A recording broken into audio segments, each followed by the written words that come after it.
Laws to protect road workers and first responders. Slow down, move over. Scott's Law increases minimum fine. Named for Scott Gillen of Chicago Fire Department. Struck and killed by a drunk driver while at a crash scene. That's terrible. Hey, what's up, ecosystem? Accidents do happen. But do you have a plan? Are you in good hands? Stay calm. Document the events.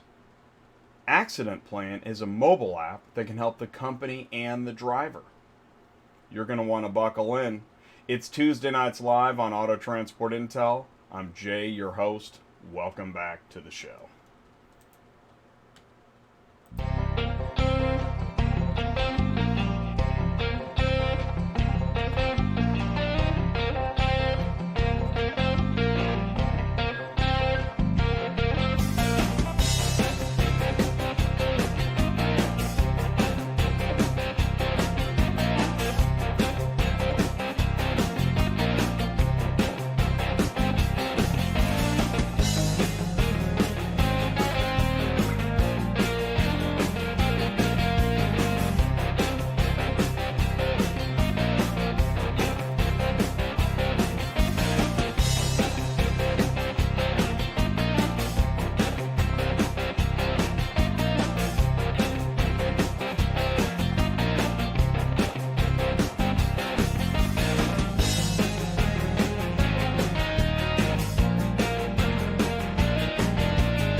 Hey, what's going on, you guys? Welcome back to Tuesday Nights Live on Auto Transport Intel. I am Jay, your host. I welcome you back to the show. Thank you guys so much for joining me again on a Tuesday night. I saw Pindawal was saying, I can't wait to get started. The clock is ticking too slow. I really appreciate that. I do look forward to Tuesday nights, and I think, that last 10 minutes before we get going, I can feel it kind of slow down and then start to wind up again. So listen, hey, if it's your first time here, I want to welcome you to the show. Let me tell you what's going on in case you don't know. We just started. It's 8 o'clock Central Time, Tuesday night, and I want you to feel welcome. I want you to join the live chat. I want you to say hello. Join us. Please welcome. Pull up a chair, have a seat, ask a question. Let us know where you're at, what's going on. How's the weather? What are you picking up? What are you doing? What's going right? What's going wrong? Say hello in the live chat, because in a few minutes I'm going to go into the live chat and I'm going to say hello to you. I'm going to read your live chat. So, this is a family show. But this is trucking. So, what are you going to do? All right, so listen, then we're going to go into industry news, which combines family show and trucking, good news, bad news, strange news, controversial stuff, memes, cats, people going crazy, all that stuff. Cat news is in the industry news. Okay, and then we're going to go into the information superhighway. That's when I set up the topic for tonight's show. We're going to go through, I like to go through a couple website URLs and some Google stuff, because this is a big show. We're going to talk about AccidentPlan. It's a mobile app. And we're going to interview Brendan Dawson. He's the founder of AccidentPlan. Very knowledgeable, very professional. This is going to be a great show. Listen, if you work in trucking and management, safety, anything compliance, insurance, law, you're going to get a lot out of this show. This is not your typical looking up a dispatch and a rate and arguing about something or other. This is somewhat of a legal show. We do kind of a legal show maybe about once a month or so. This is that show. You're going to love it. And then we're going to open up into the live panel with Tommy Rook of MCIEF, Motor Carrier Insurance Education Foundation, and Richard Brin. He's the VP of Insurance at Transportation, PFA Transportation Insurance and Surety Services. So you can see there's a lot to take in this show. So here's what I want you to do. That is the lineup. I want you to stick around. Be right back for the live chat. You aren't going to want to miss it. Are you completely stressed out from all the calls and the contracts and the verification of loads when nobody answers the phone? Call Murphy Auto Dispatch Services today. Murphy Auto Dispatch Services has over 15 years of experience in the transport industry. We are your office while you are on the road. We book, we verify, and we bill out your loads for you. We have an excellent accounting staff and an even better dispatch team. Give us a call today at 417-273-0021. Or if you want to email me, it's murphyautotransport31@yahoo.com. Give us a call today.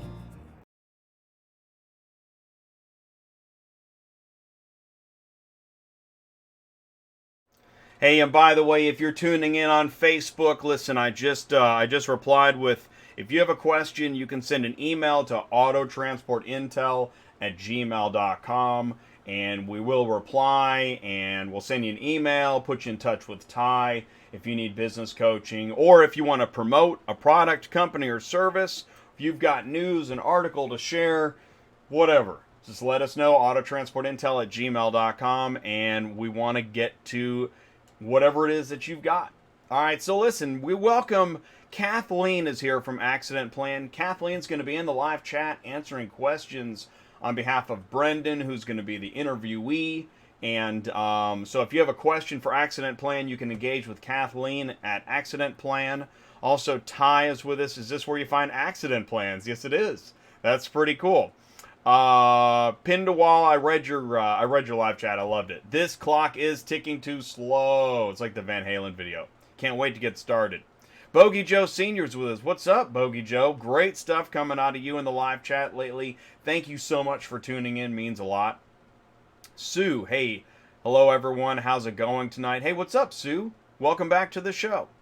Carlos Braxton, hello everyone. ACB Logistics is in the house. What's up, Carlos? Thank you for tuning in. See your name a lot. I really do appreciate it. Bogey Joe says, run. You know, right?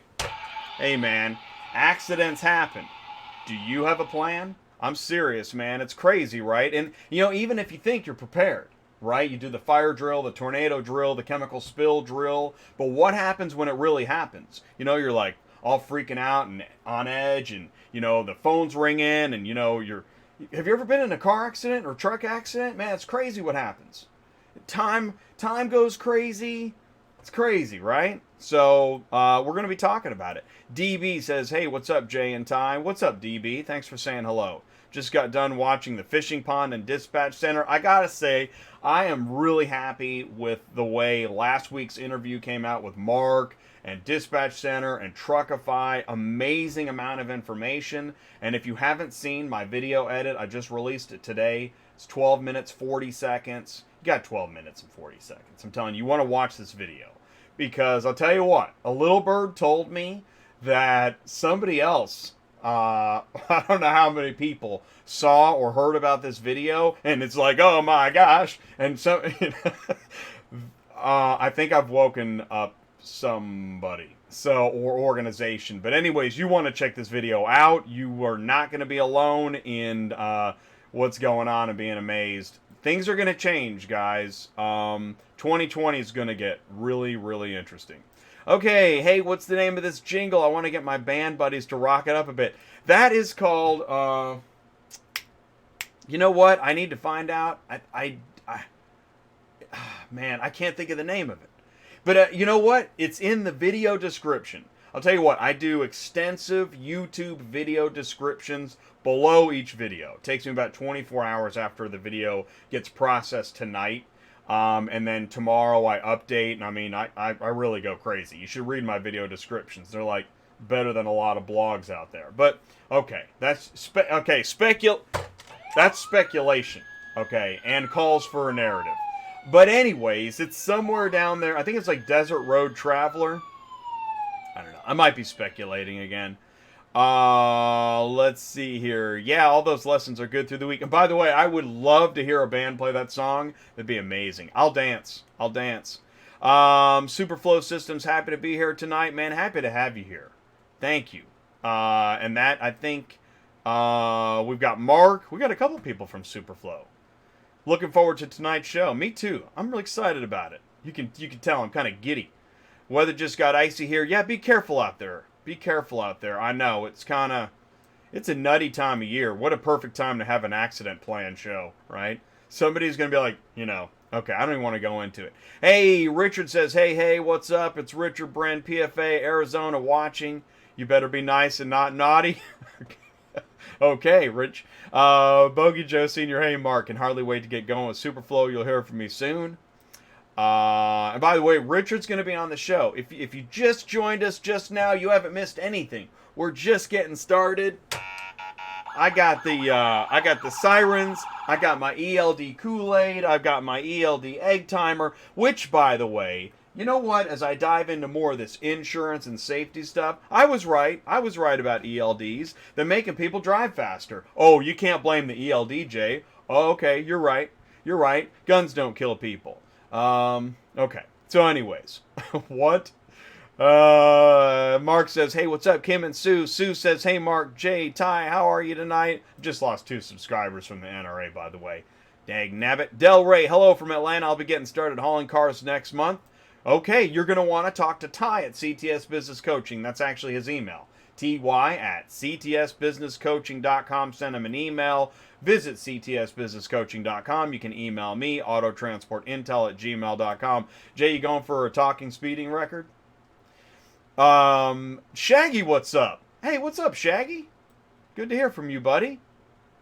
Show's looking great, man. Doing a great job. And thanks for the Auto Transport Intel props, the sign in the back. I noticed that. It's there. Thank you so much, Shaggy. That's great, man. And thanks for saying hello. Listen, guys, if you haven't been to shaggyexpress.com, he's huge on Facebook. Go to shaggyexpress.com. If you're looking to get training in general trucking and freight, flatbedding, reefer, the trucking side, go to shaggyexpress.com or check out Shaggy Consulting and Training and Freedom to learn on YouTube, social media, website.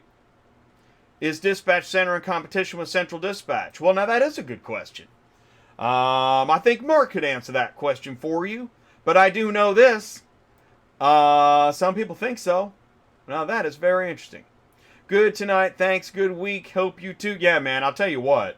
I know people have been signing up. What I will say, I know people have been signing up for Dispatch Center. There's been a lot of interest.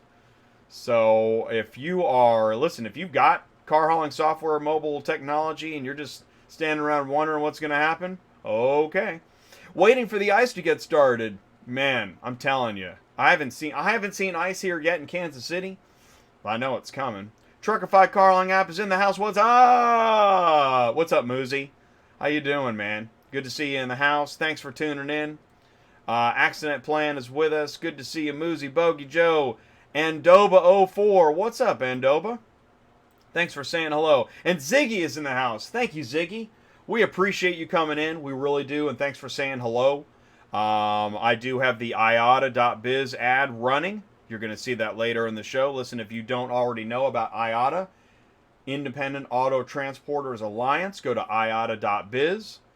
And you can also visit Auto Transport Everything on Facebook. And Ziggy, I'm just guessing, right? It's really you, right? You're really here? Yes, I'm really here. We love Auto Transport Intel and CTS Business Coaching. Really appreciate that. Thank you, Shaggy. We appreciate you guys. Had a great time at Mid-America Truck Show last year. Gosh, that seems like forever ago. That was 9 months. Right? That's crazy. Jay, my highlight moment of the week is ATI. Oh, man. Thank you so much, Joe Buckley. That means so much. I'm serious. I am absolutely serious. I worked so hard on this show. This channel is 2.5 years old. I've worked on it every day. And, just like, I know as a company owner and a driver, you work on your truck. You got a million things to juggle and do, and profitability and family and goals and dreams. Me too, man. I got all that stuff all on the line. I'm all in on Auto Transport Intel. So I really, really appreciate that. Thank you. So it means a lot to me. Yes, Ziggy says I'm really here. Isn't that great when you have to confirm your existence? Love that. 5x5 sounding great. Thank you, Bogey Joe. Listen. Yeah, man, it is. It's really funny how it 9 months ago, right? 9 months ago. What were you guys doing 9 months ago? All right, hey, listen, hey, Florida Salvation Transport LLC says hello. Thank you so much. By the way, guys, do not let the low number of views and people watching fool you.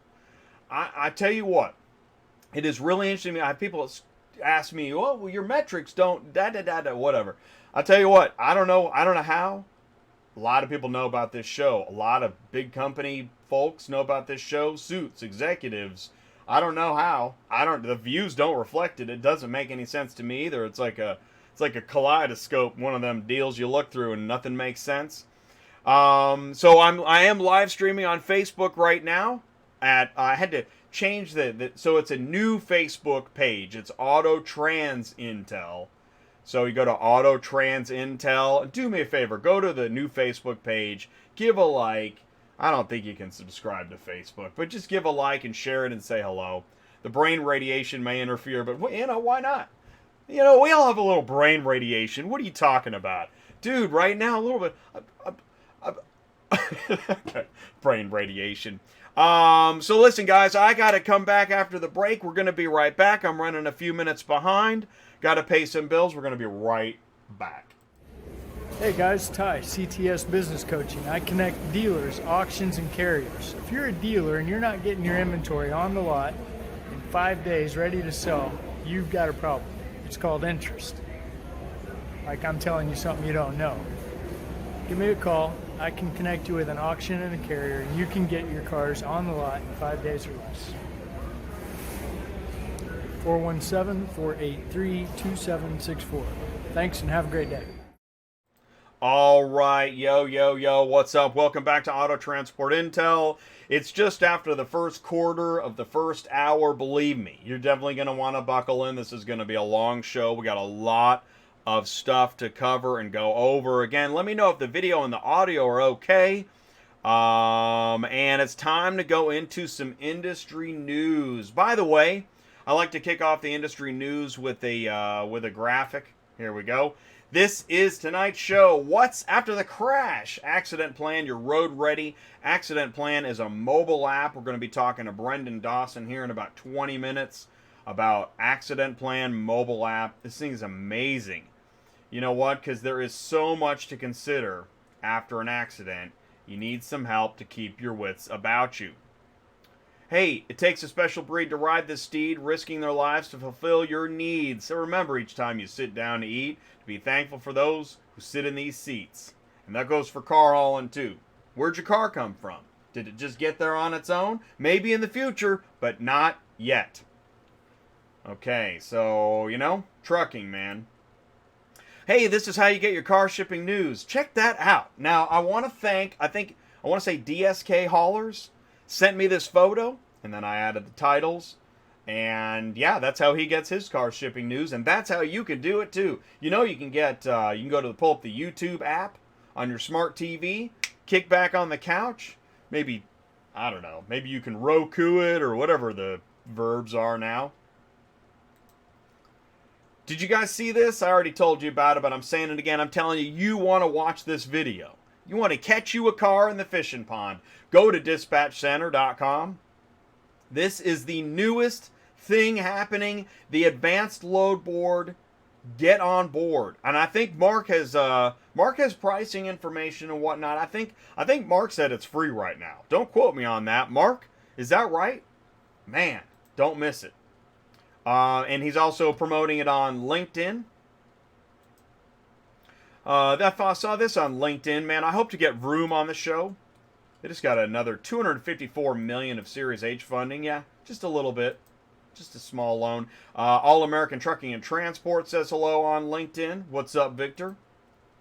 So you guys be careful out there. You know this is out there. I'm just sharing it because now we're going to get into some of the, this is happening right now.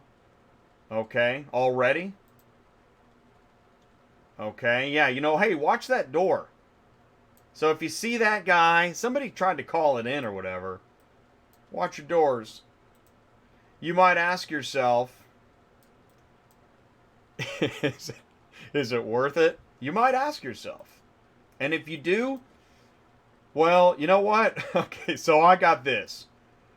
Somebody gave me this. I think this was on my Facebook live stream from last week. You clowns want to make money from auto transport? Try running a car carrier. Techno geeks have brought the rates to the bottom. Really? Really? Yeah, okay. I'll tell you what. You know why I share this? Because let's just drag it out into the sunlight. Really? You mean like you don't have any tools in your toolbox? You don't need any new tools. Okay. All right. Yep. Hate technology. Going with square wheels. You said 100. Yeah. You in here now? I got 40. What you gonna do? Okay. That's how I feel about the clown's comment. Let's see here. Let's go to... Oh, yeah. Here's another one. This was a guy that told me to go F myself on my YouTube comments. Auto Transport Intel, go F yourself. Oh, my God. Just because I tried to say why I'm not trying to be a dream killer. I'm just saying that cost of truck, cost of trailer, cost of insurance, cost of fuel, cost of tires, cost of supplies, cost of certification, cost of maintenance, fees, fines, multiplied by low rates, ELD, lack of sleep, toll on family time, divided by... Okay, really? I was just trying to... Okay. All right. Is it effing worth it? Oh! Let's pull out the lady meme and the cat. Okay. Oh, here's another happy customer. Let's see here. What's this note say? Learn how to park. You took time out of my day blocking the path. Next time I'll take some out of your day. Oh, I'm glad. Okay, well, I didn't get that note. I'm surprised it wasn't on my Facebook page. Can anyone haul a car? Right, and then you got this going on. Can anyone haul a car? This is great. Ziggy, you're going to recognize this. Can anyone haul a car from Buford, Georgia to Tampa, Florida for $300? A Cadillac Seville. Yeah, just an itty-bitty car. Oh, and it's in-op, too. You want someone to haul an in-op, 490 miles, 250. You're either high, and then there's an argument. Oh, my gosh. Going rate, it's trash. Not in-op. Then he starts to justify it. Oh my God. It's the lady and the cat. I'm telling you, it's amazing. That's why. Really? You mean and these cars still pay better than flatbed rates? You got to be kidding me. Another one. Look at this gem. This is a McLaren on a flatbed. Okay. It almost looks like it's tilted on wood. I don't think it is. Oh, Hotshot Dave shared this one. Speaks volumes. Look, he's got an air conditioner and a cube truck. Well, those rates really are good. Well, that's what happens if you haul in Louisiana right now. Oh, can't even afford a... I think that was shared by Indiana State Patrol. Yeah, I go straight from the soccer game right into the truck. This guy says, what's a good way to get around this scale? Well, maybe you shouldn't have gone from the soccer game to the truck. Anyone know anything about Odessa Golden Gate in Tracy, California, like how to locate vehicles? Yeah, the place is huge. Get a map. I normally just take the keys out of my car puller's locker, honk the horn until I find where she parked them. That's pretty funny. Huh. Hey, I wonder if this would be a good place to get some technology. Nah, geeks. You clowns. I like square wheels. Hey, guys, as state governments crack down on 1099, here's a solution. Register a corporation. Offer services as a driver dispatch. Oh, man. The dispatch jokes just keep on coming. I don't know what it is. All right, Ziggy shared this. And now, Ziggy, I fuzzed the guy's face out because I just, The guy pictured runs the group pictured, primarily brokers, illegal dispatchers. I called him unethical. He banned me. Lady and the cat. Alright, but here, let's see. We got some comments here. Posting cars ASAP and then saying they have to call the customer to verify. Well, that's why we need a fishing pond. Good job, Mark. Good on you, buddy. Needed one car last week, called 5, posted none. Yeah, right. Was it a quintuple listed? I never deal with scumbags. Oh, that's funny. It's your load board. So what is... Doubt they care. Okay, this is your feedback. by the way. No need to have a expensive focus group. Just watch Auto Transport Intel. Brian says, it is in the FMCSA's hands. Now, this is regarding the question about dispatchers and brokers and who's illegal. They have no time limit to reply. 3 to 6 months is normal. So this is Brian, your DOT guy, talking about his letter to the FMCSA to get clarification, which, by the way, I think is a great idea. I'm concerned that with a lack of context, what's going to happen. But you know what? Hey, man, why ask a previous dispatcher? Hey, do you need an employee or a contractor? Here's a questionnaire to determine if you need to hire an employee or a contractor. The more yes answers, the more likely it is you need to hire an employee. And guess what? Guess what you're probably going to say a lot to? You got it. Yep. You want to hear? Here, I'll do that. You want to take a photo? Yeah, go ahead. Everybody take a photo of the screen. Nobody wants to take a photo of the screen, Jay. Is everywhere we had 4.5 million reach this month on our page, and you were there on my wall. Thanks, buddy. That is so cool. Oh, Saris Transport. What's up, Ben? Sounds good. Thank you. Hey, what's up, Jay Wilson? It's hard to get a hold of Dispatch Center. Now, there's good feedback, Mark. What's the best way? I'll tell you what. Support at dispatchcenter.com. And I bet you, I'm speculating. I bet I'll still wager on it. I'm wagering that phones are ringing off the hook since their interview Tuesday night. That's just my guess.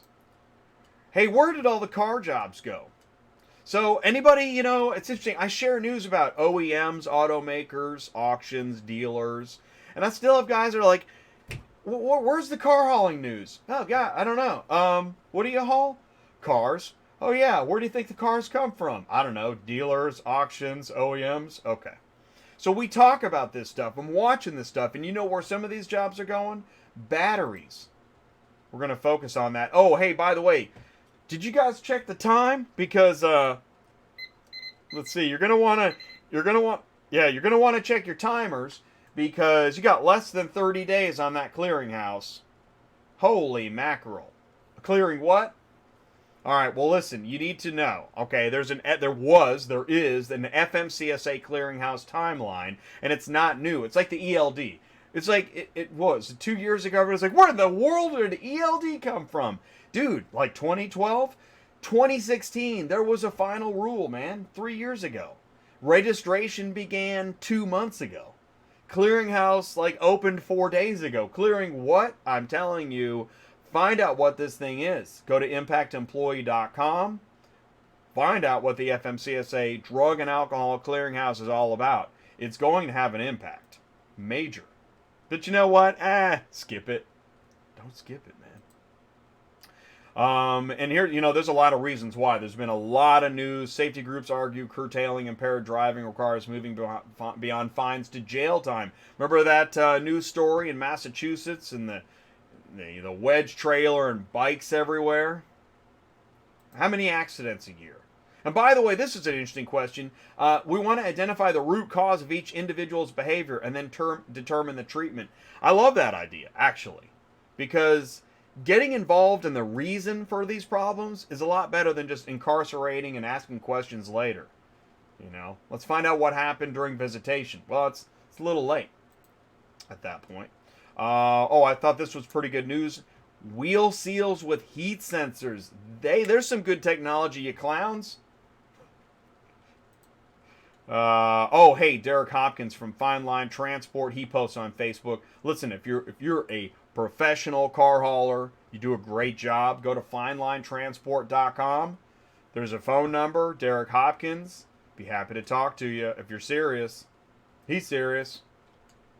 Also, I want to give a shout out to Marcello and Cavisto. It's a law firm that during tonight's show, I'm going to be sharing some documentation that I acquired through, I think it was a couple of their presentations, and I think it fits nicely with what Brendan Dawson's talking about. Brendan is also in contact with Doug Marcello, so I just want to say thank you to Doug and Marcello and Cavisto in advance for some sharing and use of some documentation and information. Also, I want to give a shout out to Glowstone. Dude, go to glowstone.com. They have got a January Trucking Safety and Compliance Conference happening next month. And you go to glowstone.com/conference 2020. And there's a lot of information happening. There's a lot of great stuff out there. Listen, if you have a company, product, or service, and you want me to help share your information, promote it, maybe you want to talk live on Auto Transport Intel, send me an email, autotransportintel@gmail.com, and let's talk. Let's set up a time to talk. Let's learn more about what you got. Let's put you on the schedule. Right now I'm scheduling January into February shows. And I've got a couple scheduled beyond that. But yeah, let me know what you want to talk about. Let's discuss it. And hopefully I can help. So let's do this. I'm going to do another piece of information. We're going to go into the information superhighway. Brendan, hang on for like another 10 minutes. Then we're going to get to your interview. This is going to be a great show. You're going to want to stick around. Thanks for joining Auto Transport Intel. I will be right back. Superflow Systems is excited to introduce DispatchCenter.com, a full-service load board for brokers, shippers, carriers, and drivers, featuring integrations with the Truckify mobile app and iTruckPay. Use Route Scout technology to build your routes. Maximize truck capacity. Stay loaded at the highest available revenue with the least amount of driving miles. Tell us your lanes. Loadification will alert you to new loads posting in your route. View instant load notifications sent with Book Now features. Search and book loads directly through the Truckify mobile app. Brokers and shippers, post your loads on Dispatch Center. Give authorized carriers the opportunity to instantly book your loads. Dispatch Center powers the Truckify mobile app, allowing instant load assignment to the driver. Truckify will send inspection reports, geolocated pickup and delivery photos, BOLs, and invoices back to the broker. Brokers, shippers, carriers, and drivers. Dispatch Center and Truckify have what you need to be more profitable every day. All right, welcome back to Auto Transport Intel. I'm Jay, your host. I really appreciate you coming back and tuning in. This is episode 115 in a row on a Tuesday night, 8 o'clock Central, 9 o'clock Eastern, 6 o'clock Pacific, 7 o'clock Mountain.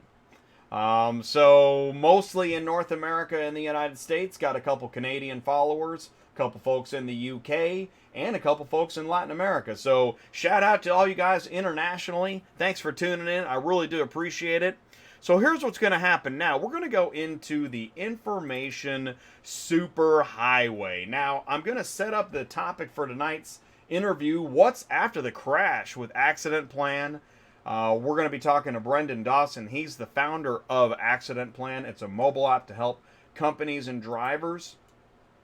So, I like to do, when I go into the information superhighway, I like to start with just a basic Google search, right? Trucking accidents. Like, you need to Google trucking. Anybody who needs to actually Google trucking accidents? Who actually Googles trucking accidents? I'm going to tell you, I think I know who. Because as you look at these trucking accidents, you're going to see some videos, lots of pictures, man. Terrible pictures. Actually, let's look up, how about trucking accident statistics? There's a lot of statistics, and actually the statistics argue that accidents are going up. Fatalities are going up. There's a lot of problems on the rise. People are driving faster, etc. More drivers, more drug testing, resulting in positives, man, you name it. In fact, what are the top 5 reasons for trucking accidents to happen? All right, fatigue. Alcohol and drug use. That would explain why the FMCSA Drug and Alcohol Clearinghouse is breathing down your neck. No mistake. It is. And you're just going to have to buckle up. I know. It's not F you, Auto Transport Intel. Listen, I'm not saying I love it, but I'm saying you got to know. I want you to be informed, okay? I want you to grow business. 3, poor driver training and truck maintenance. Man, you guys know this. The DVIR is essential to having a decent day. Overspeeding and overtaking, it's tempting. It's got to be extremely tempting to overspeed with the way people drive like bats out of hell, even on Christmas. What is going on? It's Sunday. Chill out, bro. But anyways, and then you've got distracted drivers. I don't have to tell you about the texting and the whatnot. Oh, here's one. 24 chilling truck accident statistics.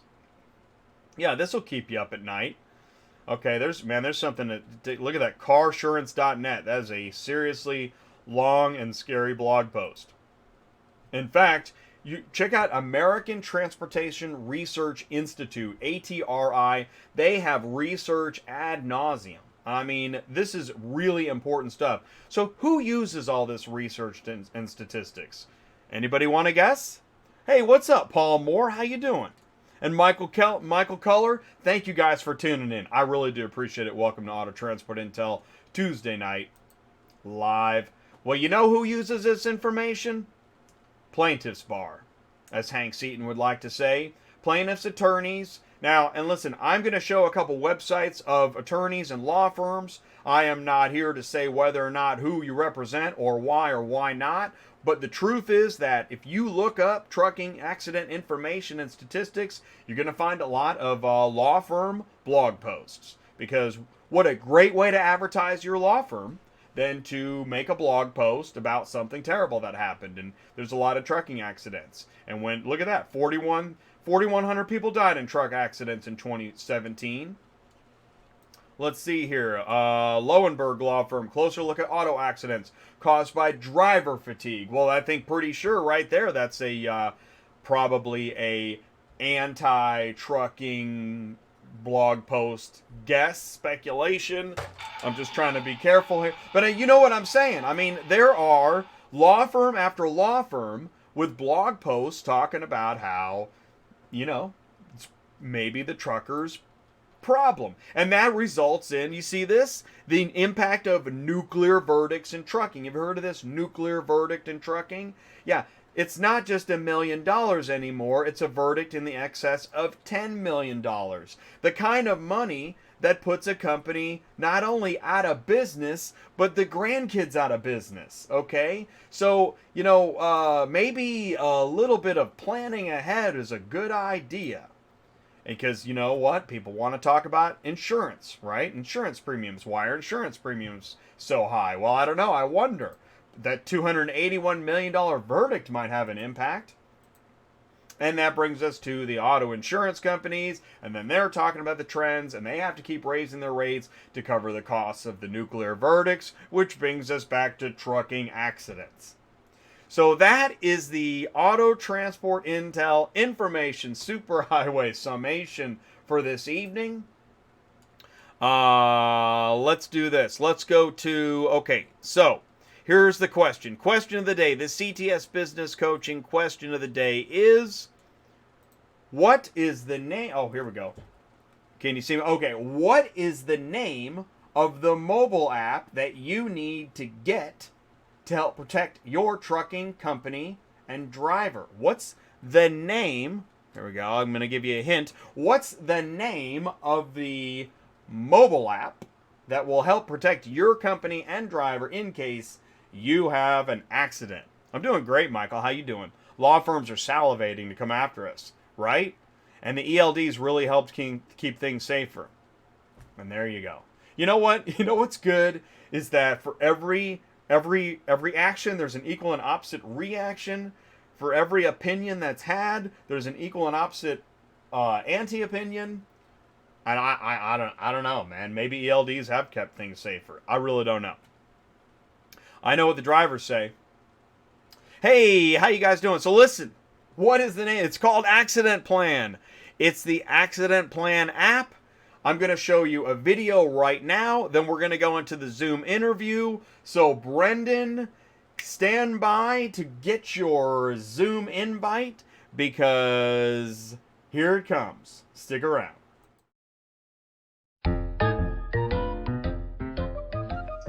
So it's like this. It seems that no matter how well you train your drivers in prevention, accidents still happen. But what about those critical moments right after a crash? Are your drivers prepared for it? Are you? There's a lot at stake for everyone.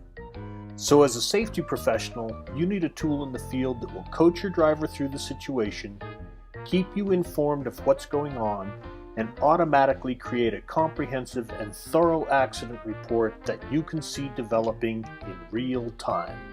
AccidentPlan not only takes care of all that, but it also provides a driver training platform right on the mobile device for showing any training material you like.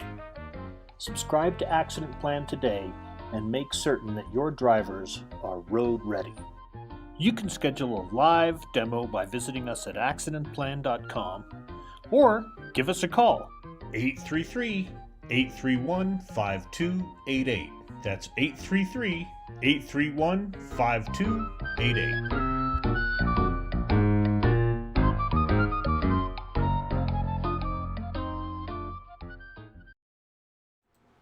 Hey, welcome back to Auto Transport Intel, you guys. I am happy to say I've got Brendan Dawson. By visiting us at Yeah, and I hear the show in the background, so which I love. Thank you for watching my show. Brendan, if you just shut down the YouTube stream now. Okay, I think I can hear you. I can see. All good, Jay. Can you hear me and see me okay? I can hear you and see you just fine. Thank you, Jay. All right, man. Listen, thank you so much for joining the show. If you are just watching Auto Transport Intel, if you're just joining right now, we just started our interview with Brendan Dawson, founder of AccidentPlan mobile app. Brendan, please say hello to Auto Transport Intel. Hello, Jay. I appreciate you having me on the show tonight, and hello to all your followers out there. It's a real privilege to be talking to all these hardworking car haulers out there. Yeah, man, I appreciate that. And you know what? We're really happy to have you. I appreciate you taking time out of your busy schedule. I know that. Do me a favor. Tell us a little bit about yourself, your background, and how AccidentPlan came about. Well, Jay, I've been in trucking for about the last 25 years. I'm a CDL holder. I've been in specialty trucking operations. My last job for 12 years was with the Mobile TV Group here in Denver, and we operated a fleet of television trucks, mobile broadcasters that go out to NFL, NHL venues, and Major League Baseball events and televise your trucks. So a lot of your audience might not know it, but if you've ever watched a live sporting event on TV, it's actually coming out of a tractor trailer, just like everything else in our lives. You know, isn't that amazing? The production that goes in, all the trucks and what's going into it, and really that, like you just said, so many things happen straight from a truck or a mobile facility. It's not just the delivery of items, but things that are happening mobile or in transit or temporarily. What about all of the trucks that go into moving and setting up and breaking down concerts and stage equipment? Oh yeah, there's all kinds of them. Even a simple rock and roll tour might have 4 or 5 trucks on it. The Rolling Stones go on tour, and wouldn't be surprised to see 50 or 100 trucks involved in a show like that. And how about political campaigns, right? And all of the, I mean, it is amazing. It's not just the delivery of products, but the amount of event, performance, communication. There's trucks everywhere doing all kinds of things. Everything in our lives comes on a truck, Jay. You know that, just like your cars and your food and your fuel and everything else. If it came to you, it came on a truck, even your sports television. So that leaves a lot of opportunity for things to possibly go wrong, fender bender, major accident. Oh yeah, right? Yeah. It's a crazy line of work. Absolutely, there's all kinds of logistical gymnastics. But the thing about that got me, and the reason we built AccidentPlan, the reason we built this company, is because with all the technological advantages that there are, we've really left the whole accident management thing to chance. And I thought, as a safety manager and a trucking operations guy, it was completely crazy that we would do this. I mean, when you think about it, who is the first person in the company to know about an accident? It's the driver. Right. Who's often the only person on the scene representing the motor carrier's interest. It's the driver. And I think I've thought for a long time that our whole industry was very poorly prepared for it. And I felt that I was poorly prepared for it. And since it was my job as a safety manager to put the company in a defensible position, I thought there was a lot of exposure to liability here. And it turns out I was right. So when you can control that situation, when Rich and Tommy come on, they'll tell you how important it is to gain control from the situation from the beginning.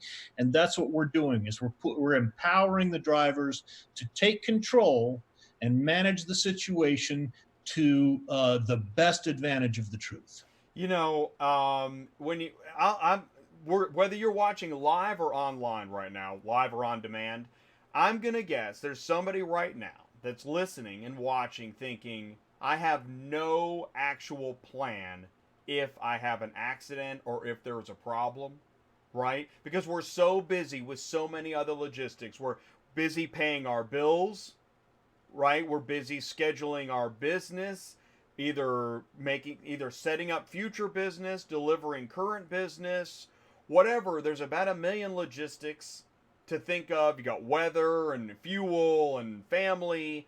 You got a million things on your mind. But what you don't have is, if, right, suddenly there is a problem, no plan at all, right? That's right, Jay. In fact, a lot of people don't even believe that it'll happen to them. We don't think about it. That's because how we're good built. drivers. We're pros. Yeah. It's always something that happens to the other guy. And you were talking about some of those statistics out there. And the truth about it is yes, fatalities have gone up, crashes have gone up, distracted driving's gone up, but the heavy truck driver is found to be at fault in the vast minority of those cases. And not only that, but passenger vehicles crash 16 times more often than trucks do. I believe it. And so the driver and the motor carrier are often left holding the bag because they're the only entities that have any money to pay. Right. And so that's right. Who can write a check? Unfortunately, the attorneys are going to look where the money is. Absolutely. And they'll find whatever they can, whatever ways they can to extract money. And not only from the motor carriers, but your brokers are at risk as well. You know, and the thing is that one of the reasons I have to do a show and work at a desk, I can't stand the way people drive. I literally can't. I don't know how drivers do it. I couldn't do it. It's a hard job. I can't get to the bank, and well, I don't go to the bank. But if I did go to the bank, I couldn't stand how people drive. It's insane. Yeah, and I've hauled cars, never as many as some of these guys on your in your audience do. Those nine car haulers. That's a hard job, and the hardest day in trucking. Trucking of any kind is a hard job, and the hardest day is the day something goes wrong, when there's an accident. And so we're just here to help the drivers and the carriers get through that. Well, and not to mention, especially in car hauling, if you've got a 9-car hauler and you're picking up or delivering at a dealership that has nowhere for you to park, and they say, well, just do it on the frontage road, you can easily have an accident, and it had nothing to do with actually driving. Oh, yeah, I've seen them. I've done it. I've unloaded in the middle of the street. It's hard work, and it's dangerous. It's risky.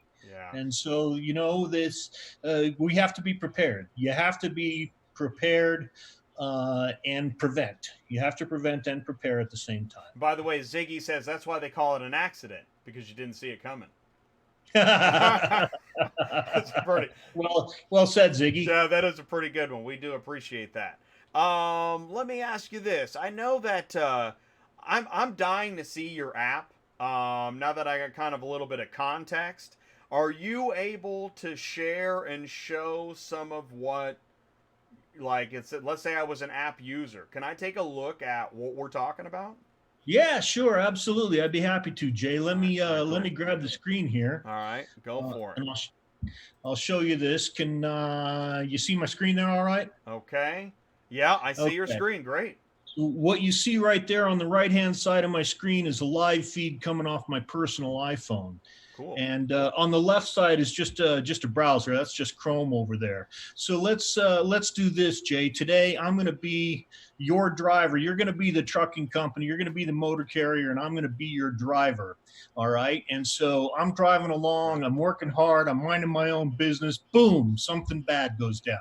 So here I go. When I'm an accident plan driver, all I do is I look on my iPhone and I see that orange triangle right in the lower left-hand corner. Can you see that all right, Jay? Okay, I see it. All right, so I'm going to tap that, and that's going to open the app. And then you see my friend Skidmore there. I can tell you more about him later. Cool. But then all the driver has to do is create a new report. Okay. And we've got this down to a science now. We're going to do a couple of things. First of all, the driver, even if they've never used the app before, only needs to do 3 things to use it: scroll, swipe, and tap. We're going to ask that driver a series of questions, and that driver is going to answer them. And in this case, we're going to say, yes, I'm involved in an accident. And we're going to give that driver a little reassurance. Now, I don't know if you've got your email open there, Jay, Sure. but in the next couple of minutes, I'm going to start blowing up your inbox. So I'm Cool. just going to apologize for that right away. Okay, cool. So at this phase of the problem, these are a series of things that every driver must do at every accident scene. This is called this is called the primary assessment and securing the scene. So right now we want to know in this primary assessment phase, what's going on? Have you called 911? Yes. And the next thing you want to know about me, if I'm your driver, is what kind of shape is my driver in? Well, in this case, Jay, I'm not injured, but I'm afraid somebody else is injured. And so now we're going to give the driver an instructions. Shut your engine off immediately. Do not restart your engine without authorization from your safety manager. Why is this important, Jay? Because I shouldn't do anything. Now that something's happened, I need to just stay calm, follow my instructions, and not mess with the situation or what's going on. I don't want to change anything. Well, what I want your listeners to know and your audience to know is that your truck has several computers on it. Right. And those computers, when that engine is running, at the engine control module, as the engine runs, it is overriding all your previous hard stop data. And that information is going to be important in defending your claim. So you want to protect that data. You want to protect it from spoliation, and you want to make sure it's safe because somebody's injured. I just said that somebody's injured, and if there's an injury, every driver and every motor carrier should anticipate litigation. And I just heard about spoliation. Spoliation right. is what? What is that? Spoliation is when you're accused in court of destroying evidence. Okay, which even though it could be accidental. Could be accidental. It doesn't look good in the midst of your claim. Okay, so we don't want any of that. We don't want it. Yeah. We want it. We want that data. We want it whole. We want it pure. We want it now. Okay. Don't start your engine. If there's an injury or even the question of an injury, don't start your engine. Protect that data. Protect your company. Someone's going to sue. Michael says somebody's going to sue. All right, so we're just going to... Somebody's going to sue. We're just going to sue. And it doesn't... Okay. And here's another myth I want your audience to understand, Jay. Just because it's not your fault does not mean you won't get sued. Mm-hmm. Just because it's not your fault does not mean you won't lose the suit. Mm-hmm. We can talk about some of these decisions that have come down by juries when Rich and Tommy get on. There's no correlation between fault and liability. Wow. All right, so now we're going to give that driver another instruction to call their safety manager, and this is because previously that safety manager has been trying to talk to the driver and get information and give instructions and do all of this, have all of this conversation back and forth. Well, we've taken out some of those steps. We've taken out the instruction given, and we're taking out the information gathering because the driver already knows how to do that. Now that person on the other end of the phone can take on a different role. They can be coach. Now, I want you to know, you recognize that number? Ah, my phone's That ringing. be your telephone ringing there, Jay? Yeah, my phone's ringing. And, Yeah, and the cops are here. That's right. Uh-huh.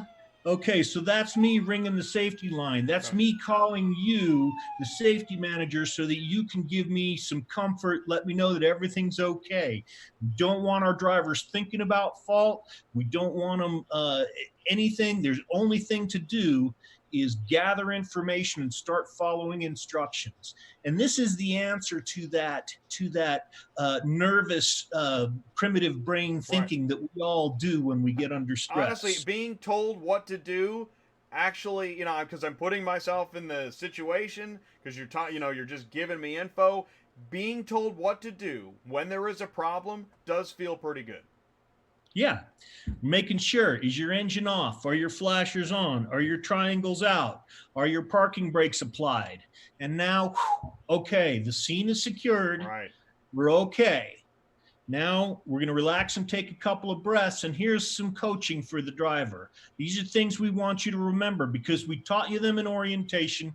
We taught you these things in driver school, but you forgot them because you're under stress and it's been a long time and you didn't think you were ever going to get in a crash anyway. Right. So don't move the injured. Assist those in need to the best of your ability. Cooperate with authorities, but stick to the facts. Know the difference between a fact and an opinion and only give the facts, nothing more. Right.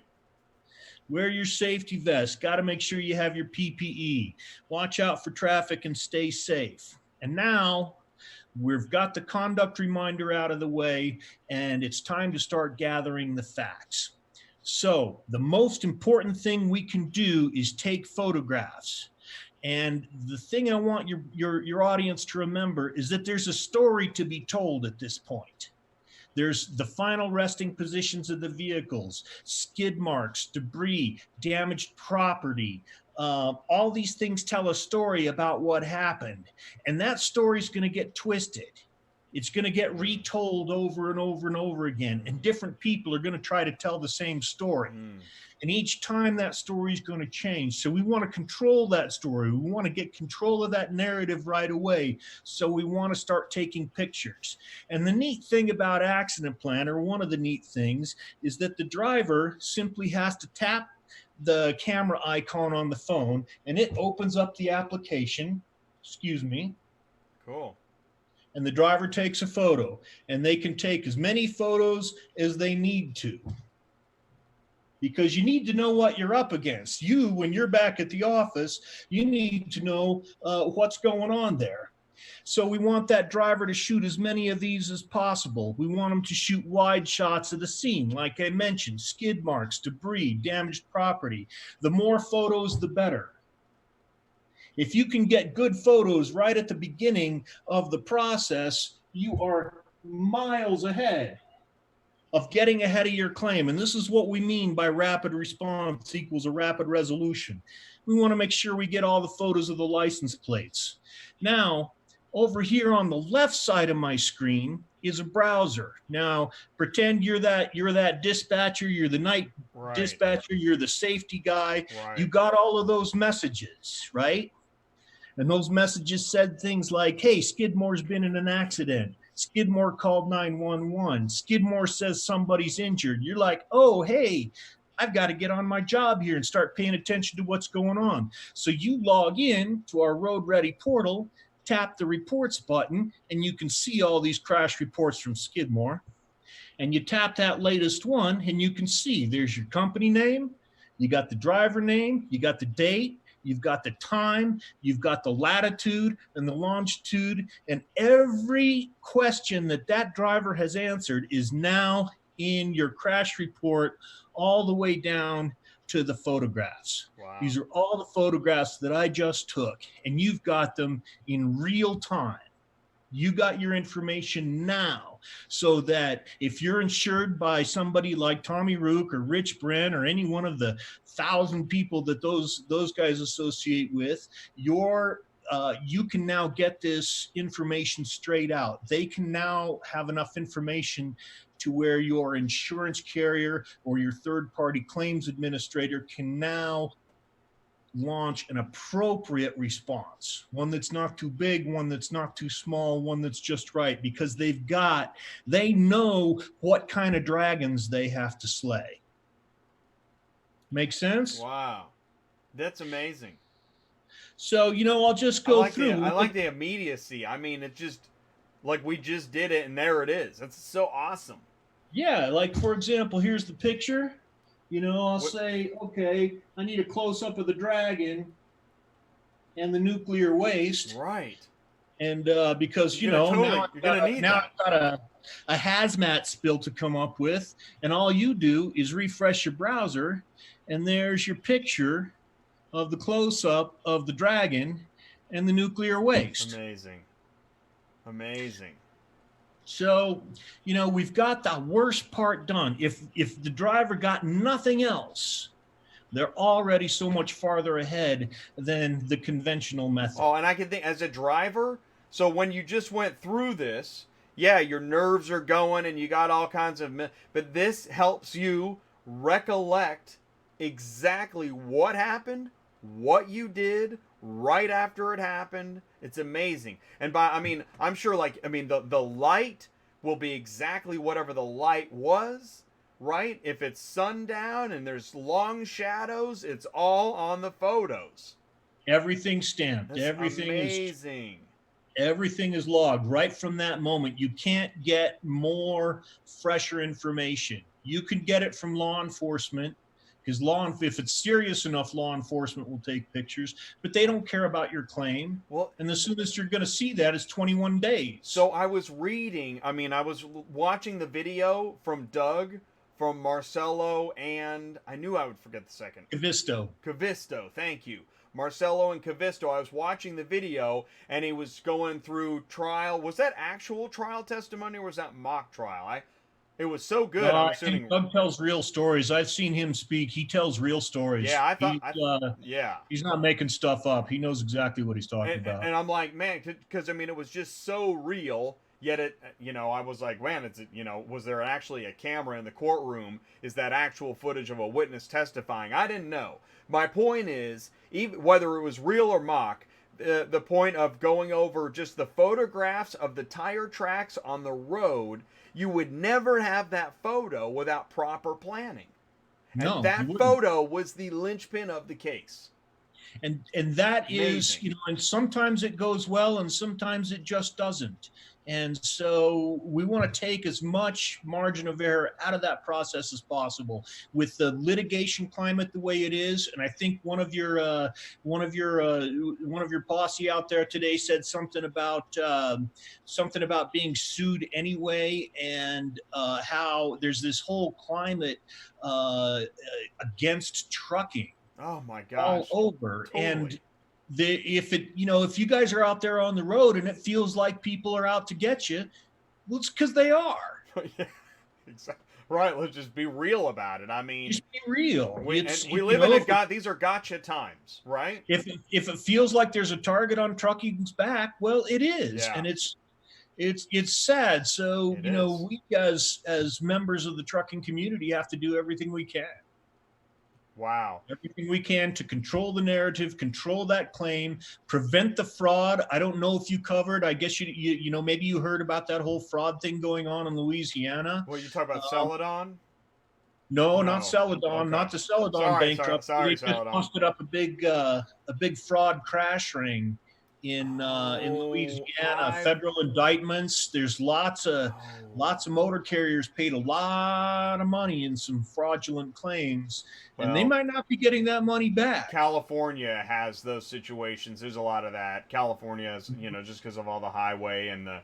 But anyways, I don't want to get political, but yes, I mean, to be able to protect yourself, it's amazing. And if you're in court and you don't have anything right after it happened, you're piecing it together, and they're 2 steps ahead of you, right? Plaintiffs, they're going to make up the story. They know what to do. If you don't secure that story, somebody else is going to make it up in their favor. Is this what a dragon is? A dragon is something that has gotten out of your control. Yep, that's all the things you can't control. It's all the things that can make your claim go south. Rich would call it a long-tailed claim. These are the idea is to get these claims closed as quickly as possible. They're not wine, they're not cheese, they do not age well. They get more expensive the longer they go on. And so, talking about, it sounds like we haven't talked pricing, but it's happening in the live chat because people are like, once you've got that engagement and interest, it's like, how much is it, Bob? And so already some people are ready to sign up. Think of how little this is to guard you against a semi-nuclear verdict, right? Mm-hmm. It's nothing. Right. And in fact, as part of everything that's what I love about what you've got here. Everything has gone mobile app, and everything has gone into data, documentation. automation. This is amazing, dude. Yeah, check this out. Witnesses. If there's witnesses, we want to make sure that we take pictures of the license plate That was of another. any cars That was of the another. witness. I'm sorry. That was Go another ahead. thing I was going to say. In the Marcelo and Cavisto case that I was watching, Mm-hmm. the driver had assumed that the police report would contain the witness information, but it doesn't. They don't care. They're great. I love my law enforcement. Don't get me wrong. I love the police. I love all the work they do, but their job is not to manage your claim. Their job is not to supply you with information. Their job is to investigate the accident and get the road open. That's their Yeah, job, and they right. do it well. But there's many times, many times that the police, they're doing how many of these a day, how many a Oh, year. I can't They're gonna imagine. go. They're gonna go the easy way, and Well, you have to stand up for yourself. and when you give that context of that, because their job again is to get the information, get the road open. They got a million things to do. They can't. Yeah, I mean, to get the phone number and the address and what's your email and spell that again. Yeah, so what I'm trying to do is I'm trying to take away. It's not necessarily, this is not a blame game, although it will be a blame game against your company. And so this is to protect yourself from the dragons. It's amazing. Yeah. It's not a blame game right now. Yeah, Right now, it's a scavenger hunt. it's a scavenger. We're going to throw a big net over the whole situation, and we're going to grab back as much information as we can. And I don't know if you have any questions about this screen, but one of the things we see a lot is that unfair towing practices. Oh my gosh, Rich was talking about that. We've seen it happen. They'll come. They'll So you could use law this for that? enforcement call them. Yeah, you just document all the trucks, take pictures of all the towing activities, because they'll be, say you've laid something over on its side and they send 6 rotators, or you just need a hook and go, you just need to be towed, but they send 6 rotators and bill you $50,000 for a tow that should have cost 9. And then they'll put a lien on your truck until it's paid, and so you can't even get to your evidence. So document. Photograph the towing activities. Make sure you identify all the tow operators by name. Make sure you talk to them, and document this so that when that unfair tow bill comes in, you've got information. You've got information with which you can dispute that. Dude, It's all about the information, and it's all about right now. And as soon as these things are done in the mobile app, answering the questions, the photos, it all goes into the dashboard or server, right? It's saved on AccidentPlan.com in your account. Nope. No, It's saved at Amazon Web Services on secure server, Oh, okay. and it's secure. It's secure socket layer both in transport and at rest. So Nice. all of this data and none of this information is on the driver's phone. So it all shoots to the network. If I were to open up my picture files on my phone, you wouldn't see these pictures there, because they stay in the custody and control of the motor carrier. It's the motor carriers are going to have to answer that claim. And so if, for your independents, your owner operators, then they get to own it. But for the companies, the motor carrier companies, they can be sure that their crash pictures aren't going to wind up on Facebook or, heaven forbid, Auto Transport Intel next Tuesday night. Oh, no kidding, right? It goes from industry news into the courtroom. Yep. And you don't want that. No, You don't want that. no, you don't want that. You don't want the other side knowing any more than they have to. Brendan, I don't need any more dragons. No. No. You don't. I'll tell you what, speaking of dragons, I'll tell you what we're going to do. I'm going to go ahead and, speaking of dragons, right now Rich is like, what is he talking about us? Here's what we're going to do. We are going to, this is amazing, Brendan, and I can't wait to talk about it more. We're going to bring in our friends Rich and Tommy. We're going to do that right after the break. You are definitely going to want to stick around because we got a lot more coming at you on Auto Transport Intel with Brendan, Tommy, and Rich. Stick around. We'll be right back. IATA stands for Independent Auto Transporters Alliance. Visit the website iata.biz. The mission: driving auto transport business together. Drivers, managers, owners, carriers, networking and sharing best practices. IATA provides access to suppliers with discounts. That's right, discounts. IATA, always working to make the car shipping industry better. IATA, something we can all be proud of. If you're a carrier and you're interested in joining IATA, visit the website iata.biz. Click on Become a Member. Follow the register and checkout process.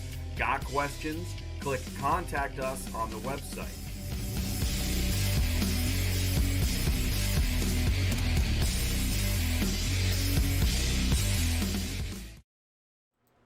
Hey, welcome back to Auto Transport Intel. I am Jay, your host. I am here with Brendan Dawson, founder of AccidentPlan. It's a mobile app to help guide you through what happens if you're in a motor carrier accident. I am now going to be joined by, let's see here, we've got Tommy Rook of MCIEF joining us. Tommy, can you see us and hear us okay? He's joining. And then we've also got Rich. Rich is going to be with us here in a second. Listen, if you've posted in the live chat, if you've posted in the live chat and I haven't seen your question, please keep asking. And I believe we've got Kathleen in there from AccidentPlan helping answer questions. Rich, Tommy, can you see us and hear us okay? Yeah, I'm afraid I'm looking at Rich. He's grown something the last time I saw him. What's that? His face. I got a little bit, but yeah, good job, Rich. You know, it's great. Because I shaved this morning about 12 hours ago. It's awesome. So we have different stages of man here tonight. I came right out of No Shave November and I doubled it down in December. Dude, I love it. That's awesome. Well, I don't shave when I'm in Fort Myers in the office. It's public opinions. But anyway, good morning or evening, gentlemen. Good evening, gentlemen. How are you doing? Welcome to the show, Tommy. Welcome to the show, Rich. I'm bringing up your names on the screen. Will you guys please say hello to the Auto Transport Intel again, audience? Hello, again. Everybody. Hello from beautiful, sunny Fort Myers, Florida. What are you guys doing in Fort Myers? Well, that's where my office is. Oh, that's where your office is. Well, that sounds nice. It's right. It's nice, right? It's only 87 degrees today. Oh, dude. Wow. I'm jealous. Anyway. All right, so we're talking about AccidentPlan. Now, I know you guys know a lot about this topic, so I'm going to take a bit of a back seat. We have gone through a demonstration. We didn't finish. I think we're going to bring up some more screenshots in a bit. But, I mean, where do we start? It seems like, you know what, Rich? You were sharing emails with me. A lot of this really rests on either whether we talk about insurance, rates and cost, or what's happening legally. Well, it all starts with a crash. Starts with a crash. Right. Yeah, I mean, right. And then you go from the reporting to predictability, then later you try to quantify that to get enough money into the system to pay for them. It's hard to get it paid for because, I mean, as we look at the cost that's going to go into defending a lawsuit, how many people are actually prepared for what happens next when there's a lawsuit? There's a civil lawsuit to recover on damages of either personal liability or you know, loss of property or both, right? What's some information on statistics on that? I mean, well, I think there's some of the statistics, and Rich, you had a greater chance because of my drive today to do this, but they're up about 21% I saw from 7 years ago, and it's the big dollars. It's the theory that the lawyers are bringing here. But Jay, what I wanted to remind people, and unfortunately the audience here is more driven from the transportation industry. You know who ends up paying for all this? I think you're going to say us. No, the consumer. The consumer. The people. Because people have to pay it. And you got to, we want to argue about statistics. 85% more or less of everything that we consume, drive, use is bought by a truck. And that trucking company has to pay for the insurance to stay in business. And they have to pass that on to the customers who are their shippers, and the shippers have to pass it on to the manufacturers, and it goes down the line. It just takes a while to trigger through that part of it. So that's what we're missing sometimes in these horrendous nuclear verdicts there. We talked earlier about it. I think last time we talked about some things the motor carrier can do. Can they avoid crashes? Yes, by driving safe. Rich showed you some statistics here. We talk about the fatigue. We talk about some of this new autonomous vehicles. For auto haulers, do they have the stabilization equipment on their trailers to keep them from turning over? That stuff is available. Well, what I was going to say was that I heard some kind of audio. Is anybody watching the show? I lost your picture here. Oh, there okay. it is. I'm back. In the case of the independent owner operator, right, the single car hauler, the one as Hank would say, one truck Charlie. That's yes. Where the driver owner is paying for all of this cost, rather than the car shipper or car consumer. It's the trucking owner operator that can't make his insurance premium payments. Well, but he to stay in business, he's going to have to pass that cost to whoever he's hauling for, or he won't be in business. Well, he should be able to, but this is where the crunch happens. I know somebody's thinking this right now. You got the weight of all these costs, but can't get the rates up. And then you're stuck with what? You got about an inch of margin here. You're making nothing. I hate to tell the people here who are in this business trying to make a living, but statistics show 5 to 8% is the net profit they make on this kind of stuff. So the margin is very thin. It's really thin. And they got to ride it efficiently. Operations have to have their operations very efficient that way. The one thing that I can suggest to them for the nuclear verdict is to incorporate. I think we talked about that before. Oh yeah. They need to be an LLC and they need to be prepared, have no assets or limited assets in the transportation entity, and be prepared if this ever happens to them, that they could have enough assets to start over again. Depends on the customer relationships, depends on this stuff. The smaller person's able to do that. So when they're dealing with a case, the plaintiff's attorney can say, okay, take the policy limits, or you can fight us forever and get a judgment against this motor carrier. And if you get a judgment against them, you're not going to be able to collect it. So take the policy limits because they have no assets. That's the best advice to limit their ability from getting involved in this kind of a larger, where their whole livelihood and their whole assets are exposed to this horrendous crash that they could not avoid it. I mean, we have seen the statistics. I'm sure you all went through this. A lot of these crashes, the motor carrier is not at fault. They're just at the wrong place at the wrong time, and the juries are finding things, or the lawyers are finding things to bring up to inflame the jury to put the dollars out here. It's almost like monopoly money today, or monopoly money. Yeah, I mean, they just don't think about these dollars. You look at a baseball player. He got $150 million to play baseball today. What are they thinking about? Somebody getting all burned or damaged or hurt by a truck, and no insurance companies there. These numbers now don't mean much. Maybe that's when they're in the consultation in the law firm. When they're in the consultation in the law firm, the question probably comes up: do you think I can get some baseball player money? That's where it is, I think. I think so. Oh, I was going to say about the LLC is that, so Brendan, if you have an LLC, I'm assuming when you set up your account with AccidentPlan, then you want to make sure your LLC is where all that information goes, and it's part of that protected layer of being incorporated, right? Right. Well, and Brandon, you might. My thought about this is that a lot of people take that first step to become an LLC, but they don't take the rest of the stuff. They're going to have separate checking accounts. They're going to have separate bank accounts.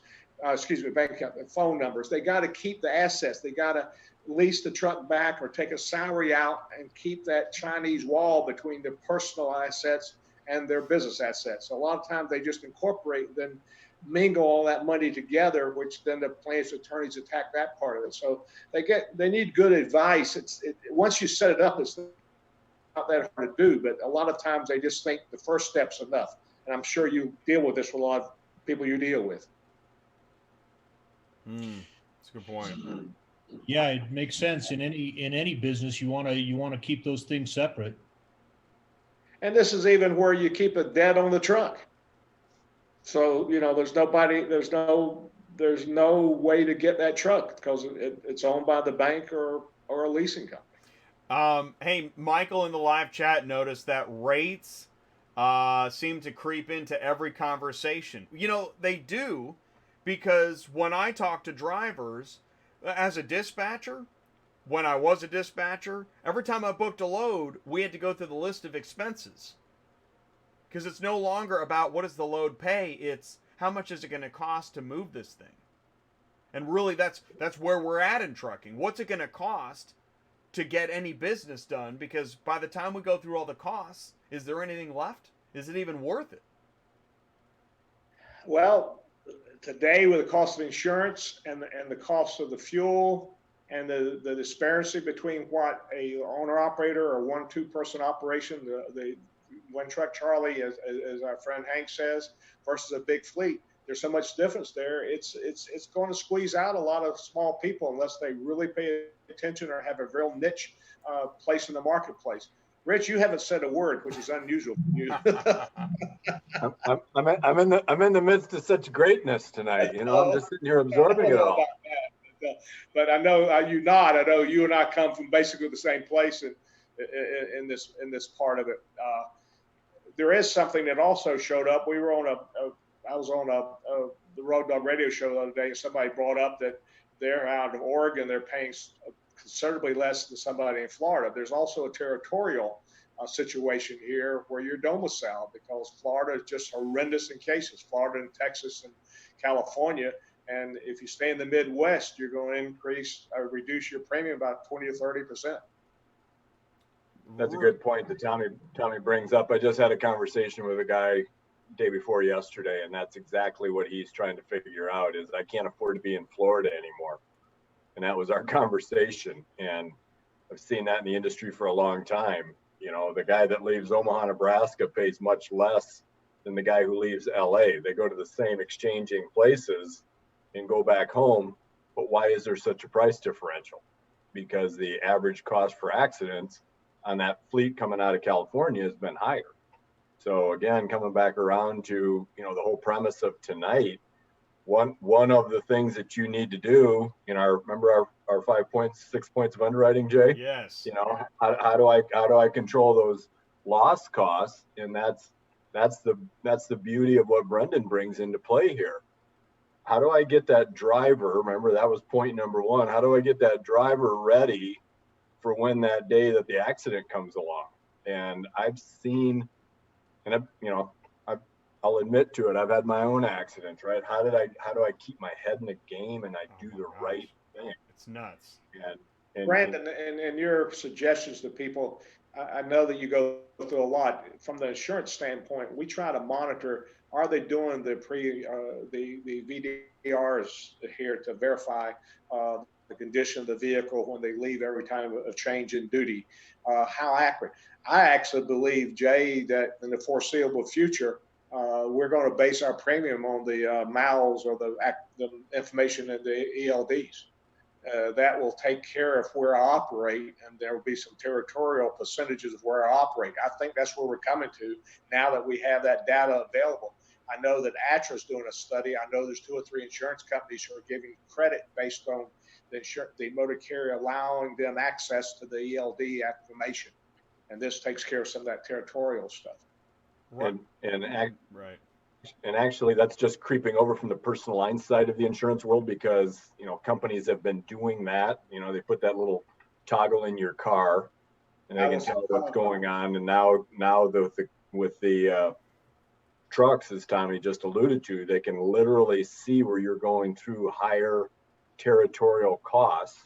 Should you have an accident somewhere, as he alluded to, there's parts of, we talked about it last time, those judicial hellholes that you don't want to have an accident in. And I was standing in front of Flo's statue in their headquarters and asked them why didn't they use a snapshot 8 years ago, and they said because their customers wouldn't let them. Today they're 180 degrees left away from that. Now they're now seeing a benefit to them, so this is where they're going to go. Because I suggested back then when they first introduced this that would be something great for the trucking industry, insurance industry, mainly so the motor carrier can track what their driver is doing away.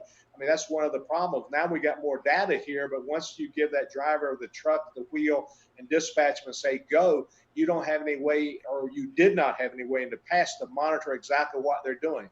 But now with event recorders, ELDs, dash cams, this kind of stuff, all that. This stuff now where they're monitoring their activities, and the more they do that, the more I think the driver is going to drive within certain acceptable parameters, and we'll have some defenses, and we know exactly what we're doing. So the technology that we're dealing with is going to change not only the trucking industry, but the trucking insurance industry in the foreseeable future. Hey, Tommy, do you think as they start to organize premiums geographically, you think you'll either one, start to see freight rates go up in the high cost areas like Louisiana and Texas, and number two, do you expect people to start avoiding those areas? You think we're in that kind of level yet? The dollars are almost that bad. Although Louisiana just doesn't speak in English there, so I don't know who does anything there. We get that thing. They've got to. I mean, the court cases just are that way, unfortunately. And I happen to agree. I mean, Rich brings a point. It's where for some reason, it's where you domicile that where you have the pressure, not where you travel. So more we get the travel, maybe we can modify some of that stuff. But the rates are going to have to. Somebody's got to pay for this, and the trucking industry, the trucking industry cannot do this. And I'm not going to justify what the insurance industries do, but I'm sure you've seen the statistics there that the insurance carriers have lost money riding for hire interstate truckers. And for every dollar they've taken in, depending on which carrier and where you are, they've lost $7 to $15 for every dollar they take in. Wow. Investment income, and how long can you do that? You can't, not for very long. And what's hurting a lot of it now, there is a little on the horizon, Brandon. I don't know if you hear this or not, but one of the problems is that the insurance carriers, if you look at any of the best ratings, and best is the companies that oversee insurance companies and give some kind of evaluation of their performance and some scores. The problem that most of them have had in the most recent surveys is they have underestimated the cost of the claim 3 or 4 years ago. They've got a lot of the current year performance is good. It's making up for all those last under reserves, because who knew what the claims were going to be worth, because they're worth now 40 or 50% more than were 3 years ago, and they just could not anticipate that. There are a few new markets we're hearing come into the marketplace, and they have a decisive advantage of some of the old seasoned people is because they don't have any bad luggage. They don't have anything to make up for. And now, since the rate increases have been anywhere between 5 and 8%, even on good risk over the last 3 years, we might be at a level where you could anticipate a break even with no making up for past experiences. Anticipate a break even. That's encouraging. A benevolent part of it. Wow. But I think we talked before, Jay, about this, in the insurance world, and Brendan's seen it in his space. He had a good fleet that didn't have accidents, but those fleets that continue to have some sort of an incident, as they say, frequency will lead itself to severity. And that's what Tommy was talking about, is that unfortunately the underwriting and the claims did not anticipate that the costs of these, and that's where you're talking these nuclear verdicts, these higher judgments. We used to, when I started in the industry, we used to expect that most of our claims were going to settle inside of $100,000. That's more than double now, where you're seeing a lot of claims that are going out there. and look at the cost of the vehicles that you drive, your personal vehicles. Look at the cost of those trucks and everything on the road. So that cargo is more expensive. That physical damage is more expensive. And then if you hit somebody, their bodily injuries in that are the issue. So, kind of coming back around to what Brendan helps to do is get your arms around that as quick as you can. And do you have onboard recorders? And do you have video that was streaming out that front window, right? And lock all that down and put yourself in the best defendable position that you can, because that driver that makes the cop mad, he's already in a bad situation, right? Because he's a truck driver and he's probably not close to home, and you don't want to make that upset, right? Yep. And if you can get them on your team and keep that neutral as best you can, and I know that Skidmore helps to try to train a guy on how do you keep your head. How do you keep your head up? I don't want to beat up a bad horse, but I've seen so much resistance between Big Brother watching this camera stuff here, but they don't understand that it's not Big Brother, it's everybody watching, and the cameras have some defense, and the most advantage of that camera is when we know they did something wrong. Then we go and settle it instead of paying people to reconstruct the case and pay these lawyers, which end up saving money in the long run, because we start with a degree of sympathy and go handle it that way without running the cost of handling the claim up. If you think of if you talk about getting a court case, you're talking about getting lawyers, you're talking about someone to reconstruct it, you got expert witnesses, those kind of things. A lot of times that costs as much or more than what the settlement's going to be before you get through. Well, and just as Skidmore reassures and guides you through your post-accident, what you said, Tommy, I think could help drivers that feel like, they're under surveillance in Big Brother, when you give it the context of what really is at stake and how this is actually benefiting. I mean, that's actually pretty reassuring right there. I try to visualize, and Rich and I talk a lot of times where we're going to be 3-4 years from now. The first move now that cameras are going to replace mirrors. Yeah, for sure. Absolutely. Already happening. Those cameras are going to start being recorded. And the next thing we're going to have is cameras on the side of the truck and the back of the truck. And that's going to start recording things, because once you got the camera, it costs nothing to capture what's there. And so now that we make that move, then we'll have some of the documentation to take into court and to try to help defend us against stuff. You saw those stuff in Louisiana and I was actually in a conference with some lawyers in Chicago a few months ago where they fought those setup cases in Louisiana where they had people underwriting the side of the truck, and they finally got enough statistics, and now they put some people in jail because they did that. And a part of that is they installed the cameras and caught them doing it. And we're able to come back and find the same chiropractors and same things. And Brandon, I think some of them going to jail. I have seen this.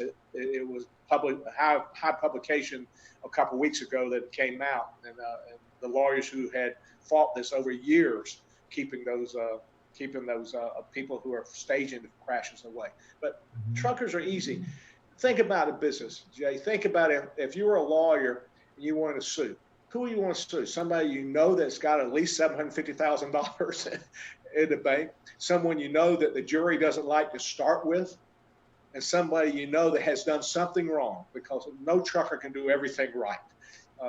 That's the dilemma the truckers are on. I saw some article that Jack Roberts wrote about the king of the highway, the people start. Unfortunately, from a public perception, that image is gone, and that's a real shame. Yeah, wow. And then if that's not enough, throw in the clearinghouse, right? Right. And you that kind of a point right there, Jay. If you are found to be non-compliant in any way, they're going to try to emphasize that and bring that up to just show how unsafe you are as a driver or as a fleet. I had cases in my life where, the driver was way out of hours of service, but the driver was driving down the road. It was somebody else that put themselves underneath their trailer. Right. So our driver was in his lane, but their argument is, Well, had he stopped as he should have instead of running, he wouldn't have been there at that point in time. So, you know, anything non-compliant, and we hit on this in the last thing, and this is why the importance of knowing what's going on and taking pictures. That driver of that other vehicle, if they're at fault and they hit the tractor, you can declare some negligence on that other driver's behalf. You can't with their passengers. And so oftentimes, and sadly, what can happen is all of a sudden you got these other people who were in there or claim to have been in there. And those are the people that are emphasizing a whole bunch of bodily injury claims against you. So coming back around to how well did you take pictures and talk to people and record it?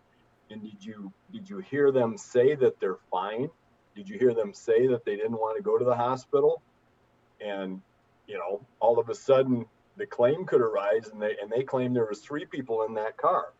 Well, do you have pictures where there was only a person and somebody in that front seat? You know, when did those other people get in the back seat?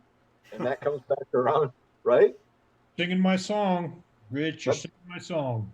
Jay, I also thought of stuff. I was listening to the radio show today about where you don't have EDL now that we're coming up to the ARBs being replaced here, next week or week after next with EDLs, about the exceptions for the engines that are older than 1999. You don't have to have an EDL. Then I remember a case in Orlando a number of years ago where they called paper logs comic books because they drove 5 minutes longer than they supposed to and didn't rest 30 minutes shorter.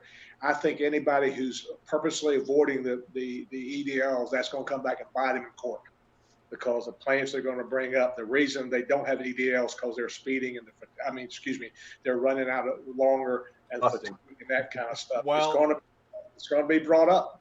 And Brandon, you agree with me here? This is going to happen. I think many people are happy to hear that there's at least a recognition that hours of service deserve a bit of an update, right?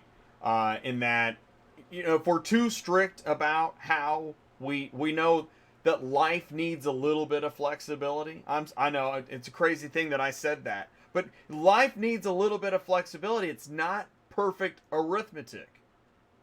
I agree that the new proposed hours with the split seat and maybe where you can take some time to off duty to avoid some congestion like in Atlanta and all that. I think that they're trying to modify some of it, making some things reasonable, Jay. But you know, the part here is that you're going to find out later that now with all this the corrosion mitigation equipment and rollover equipment, if your trucks aren't equipped for it, you might end up paying penalties because you haven't avoided. What would it cost you to put a anti-rollover apparatus on your trucks?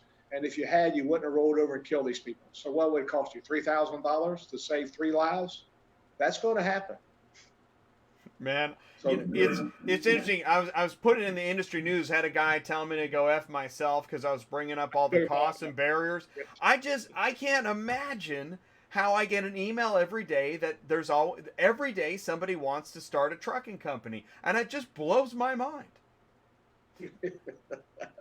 Tell them to talk to the insurance agent first. I understand the dream. I just don't understand following through with the dream. But I also don't want to be a dream crusher. I think this show must be a real downer. That's why my views aren't higher. You know, reality's a downer. I wore this shirt tonight just for you, Jay. Says I triple dog dare you. That's right? Awesome. So where is it? Yeah. Now, that calls for some Kool-Aid. There you go. Well, here's the other thing we can read stuff. Is that the algae for going to fuel to the future? Is in case I thought I knew what I was doing. Right. Love it. It's my wake-up call. You know, because nice hat. Because I say, if you're questioning authority and asking questions, you need to go back to the Kool-Aid, hit the company rules and regulations, and stop asking questions and drink the Kool-Aid. Well, you know, the deal is they're out there, right? So I sent some videos to you the other day. You know, a guy was confessing where he got caught with the Uh-oh. Regulation. Say it again, Richard. You froze for a second. Say it again. Oh, I'm sorry. No, You know, the that deal was is me. the regulations. Am I still unstable? No, you're Or am good. I back? It was me. Okay. You're good. So, you know, the regulations are out there. You're gonna face them. I mean, that's just Tommy says it. You know, blame the government. They are what they are. One of the things that we didn't touch on inside of here is what part of the regulations. You know, we hit upon what part of the regulations might be used against you, and then there is a set of regulations for accidents that we should touch upon too, because you know when the event happens, if that other vehicle, you know, you got cited and it got towed away, if somebody went to a hospital, if somebody got, you know, taken to the mortuary, as we say, it's a hearse, a nurse, or a tow. Those are events that trigger what? Drug and alcohol testing again. Right. So now you have to go in and get that done. So, you know, once again, there should be a prompt by Skidmore that helps them to remember that thing. Did you set down your beer? Is one of the questions. Yeah, there you go. Yeah. Hurry up and throw it out the other window. Oh, it's not funny, but it's like, right? This is where the rubber meets the road. Yeah, as our friend Ron Mosley says, you open the door and the beer cans come out. Hopefully it's not your truck that does that. Hopefully it's the car in your head does that. Did you see the picture of the soccer game chair in the truck in My Industry News? My gosh. Did you notice that he did not have a passenger seat in there either? So he must. I didn't notice that. I didn't even Oh look. yeah. Oh man. So, well, where else would you put the cooler? Well, there you go. You know, maybe he just throws a big air mattress down there and he just, you know, camps. This isn't the 70s anymore. That's what cruise control's for. Cruise control. That's why we need autonomous vehicles, right? We're going to go back. You're born an infant and you end an infant. You know, one of those deals. Well, I'm a firm believer that they do react quicker than a human. I'm not ready to take the human completely out of it. And I don't know if I'd ever drive with one if I won't control. But there are going to, that's 5 years from now, 10 years from now, that's where we're going to end up. Well, at least level 4, if not level 5, where you got all this assistance. Right. They can react. I mean, I've got my car I put on cruise control. I've got this thing where I can put on and set up and it follows the car before, you know, when interstate highways set the speed. And it amazes. It stops and it follows it and keeps me there. And, you know, and it does it quicker than I can. It's interesting how I think it'll be a generational thing because unfortunately, all of these roads point to we have to take the responsibility away from us and hand it back over to the machine. And so then, you know, I was watching something in the future, there was all these people enjoying all this leisure time because robots do everything. Well, how did everybody get the money to go on vacation all the time? They build robots. Okay. Jay, ask you a question. Right. Those are the engineers. Right. Look at the history of accounting. Fingers, paper. Now you got automatic stuff here. I mean, I look at my kids. I can still do because I'm a math major and did it old day. I can still do stuff in my head that my kids can't even look at it and don't understand that without a calculator. Even 2 plus 2. I mean, it's now becomes, and again, why? Because we do quicker. Look at all the computer stuff, the data that Rich showed, the data we're getting. And we're so data driven with everything now, and that ends up haunting us in court, as Brandon, you know, pointed out. That's the stuff that the plaintiffs attorneys are being schooled on how to attack trucking companies. So, and we need to be more proactive to avoid those kind of things and be prepared to fight those things. So as opposed to, I don't want us, you know, we're not headed to robot doom and gloom, but it seems like the only way out of this problem is to just constantly learn new information to help us navigate all this change that's just, I mean, it's just change. Nonstop change is happening right now. Like, for the past few years, the electronification of everything, digitization, automation, robotization, electrification. Wow, I feel like some kind of futuristic preacher, but I mean, it's happening so fast that the only way to navigate all this is just to get as much information as possible. We really are experiencing some kind of modernization change, a paradigm shift. Technology has been called to be a disruptor, right? And so going back around to the accident plan and what that application can do through this thing and that phone and that ability to communicate. When I started in this industry in '87, we had cards that tried to walk the driver through it, and he wrote on that card, right? Cool. And you're always trying to tell him that you write this stuff down and you got to call this 800 number and then you talk to a person. Well, look how much better and quicker you can do that kind of stuff. So, again, the whole premise of your show here is to expand the brain and be aware of it. Tommy hit on some good points. The cost, you to be successful in whatever you're transporting, you need to know what your costs are, and you need to know, can I afford to take that load, right? Or do I have to wait? Do I want to lose money or take this? Well, the one thing we didn't hit upon here is that when you have an accident, what's that going to cost you? What's that going to cost you with the reputation of your customer? What's that going to cost you on your future costs of insurance? What's your deductibles? That vehicle is going to be down. What's your downtime? Your vehicle is never going to come back and be the same. So you've lost the quality of that vehicle. Even if they repair it, right? It's still not worth what it used to be. Did it get fixed back to 100% of what it used to be? And so, you got mental anguish sometimes with drivers. I've seen truck drivers never get back in the cab. That's it. They pulled the pin. They're done. They're not getting back in there. And it wasn't necessarily their fault. I've talked to guys that it's like, I saw them in that car. They looked me in the eyes, right, as I hit them. They're not going to get back in that vehicle again. They may never drive a car again. So those are ugly things to talk about. Wow. But you got to be thinking about it, because those things happen every day. One of the statistics that Rich shared that shows about causation of accidents is some that came out of FMCSA that said that about 31% of the crashes are due to speeding. Yet a lot of motor carriers resist speed limiters. This is a kind of, I've always preached speed limiters from the economic standpoint for fuel savings. But again, a lot of companies do. Well, but when you reduce, go ahead, Rich. When you reduce speed, you not only save on fuel costs, you save on all your maintenance costs, right? Your brakes, your tires, your whole drivetrain, everything is better. Now I realize you still got to get there on time, right?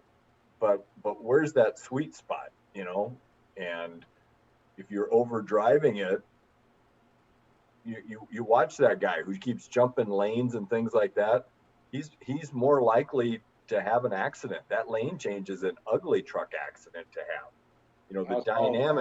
The dynamic of you hitting a car and spinning them out, and that big blind spot that you got around them. That's just waiting, right? We need an app that visualizes the blind spots. People just don't realize when they're moving around trucks what they can't see. They just don't get it. So we already talked about that, didn't we? We know that video mirrors are coming out, and if you can put a video mirror, you can put a camera in the blind spot. That's a great point. I'm surprised we're not doing that. And the more cameras you have there, I mean, the dash cams and the drive cams and the driver facing, they're an excellent tool, but they only see what comes through the windshield. They don't see what's going on behind that truck. And if you notice on all those frauds that were going on in New Orleans, they were all taking place in the blind spot. Yeah. So that'd be called. They're going to call it the BS cam. That's right. That's right. Nobody's going to do that. Okay. No, bad idea. Jake, can you see my button? Okay. Noel. Noel. right? Noel, dude. Now, I wore that not only for Christmas, but my father was a rural mail carrier, and he says he was instructed to never make a left turn. And the old people in Sun City, Arizona, they don't make left turns. They make right turns. That's a much safer turn. So, again, from a risk management and training drivers, where do you have horrific intersection accidents? I said often in teaching, if we teach our drivers never to make a left-hand turn on an unprotected road, you reduce the crashes by 20, 30% because you just can't clear the other space. On a two-way highway, you just can't clear the other space quick enough. They just don't think about the immediacy of something that has to be done right now. And again, a lot of it's blaming the four-wheelers too. And I had one, I was driving a road today, I had one whipping around, moving 3 lanes across to try to make a right-hand turn. One of the things that we're talking about, because I was at a symposium for autonomous trucks, is to move the truck lane to the left lane, not the right lane. That'll keep people from jumping out to making the exit because the truck stays in their lane and let them stay in their lane versus the right lane, which blocks the exits the four-wheelers are trying to get through. Right. Especially in busy cities. It's a mess.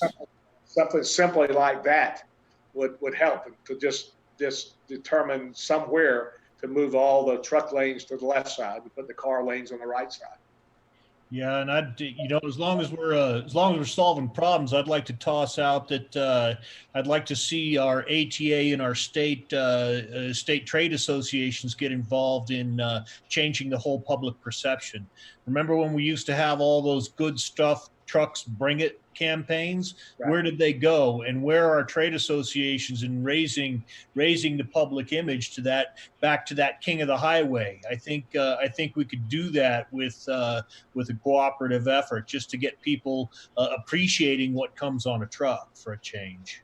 I would like to even see starting in schools. The old days we used to have them in high schools and all to have some kind of a training about them, just awareness of this kind of stuff coming in and having some demonstration or something like that.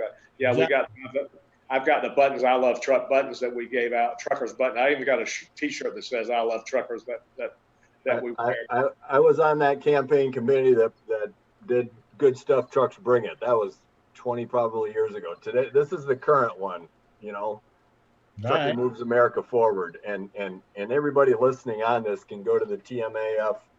Trucking moves America forward, and you can get these decals and you can put that stuff out there. But keep in mind, you're being criticized. Everybody's criticizing that truck that's on the road. The sad part is, that truck is bringing them their food, their clothing, their furniture. It's bringing all the good stuff to life, right? And nobody respects the difficulty of what we alluded to here, those blind spots. I got to make wider turns. Mm-hmm. And there's so many drivers that encroach that Yep. Be able to cut it with that 53-foot trailer, right? Mm-hmm. He's got to swing out a little bit, and when he swings out, somebody's going to try to cut him off inside, and you got a right turn squeeze, right? Yep. Or he's trying to swing it wide, and then here sits a guy that's way out in the intersection. So, to your point, the general public is not our friends either, because they don't share the roads fairly with us. No, it's a rough world out there for sure.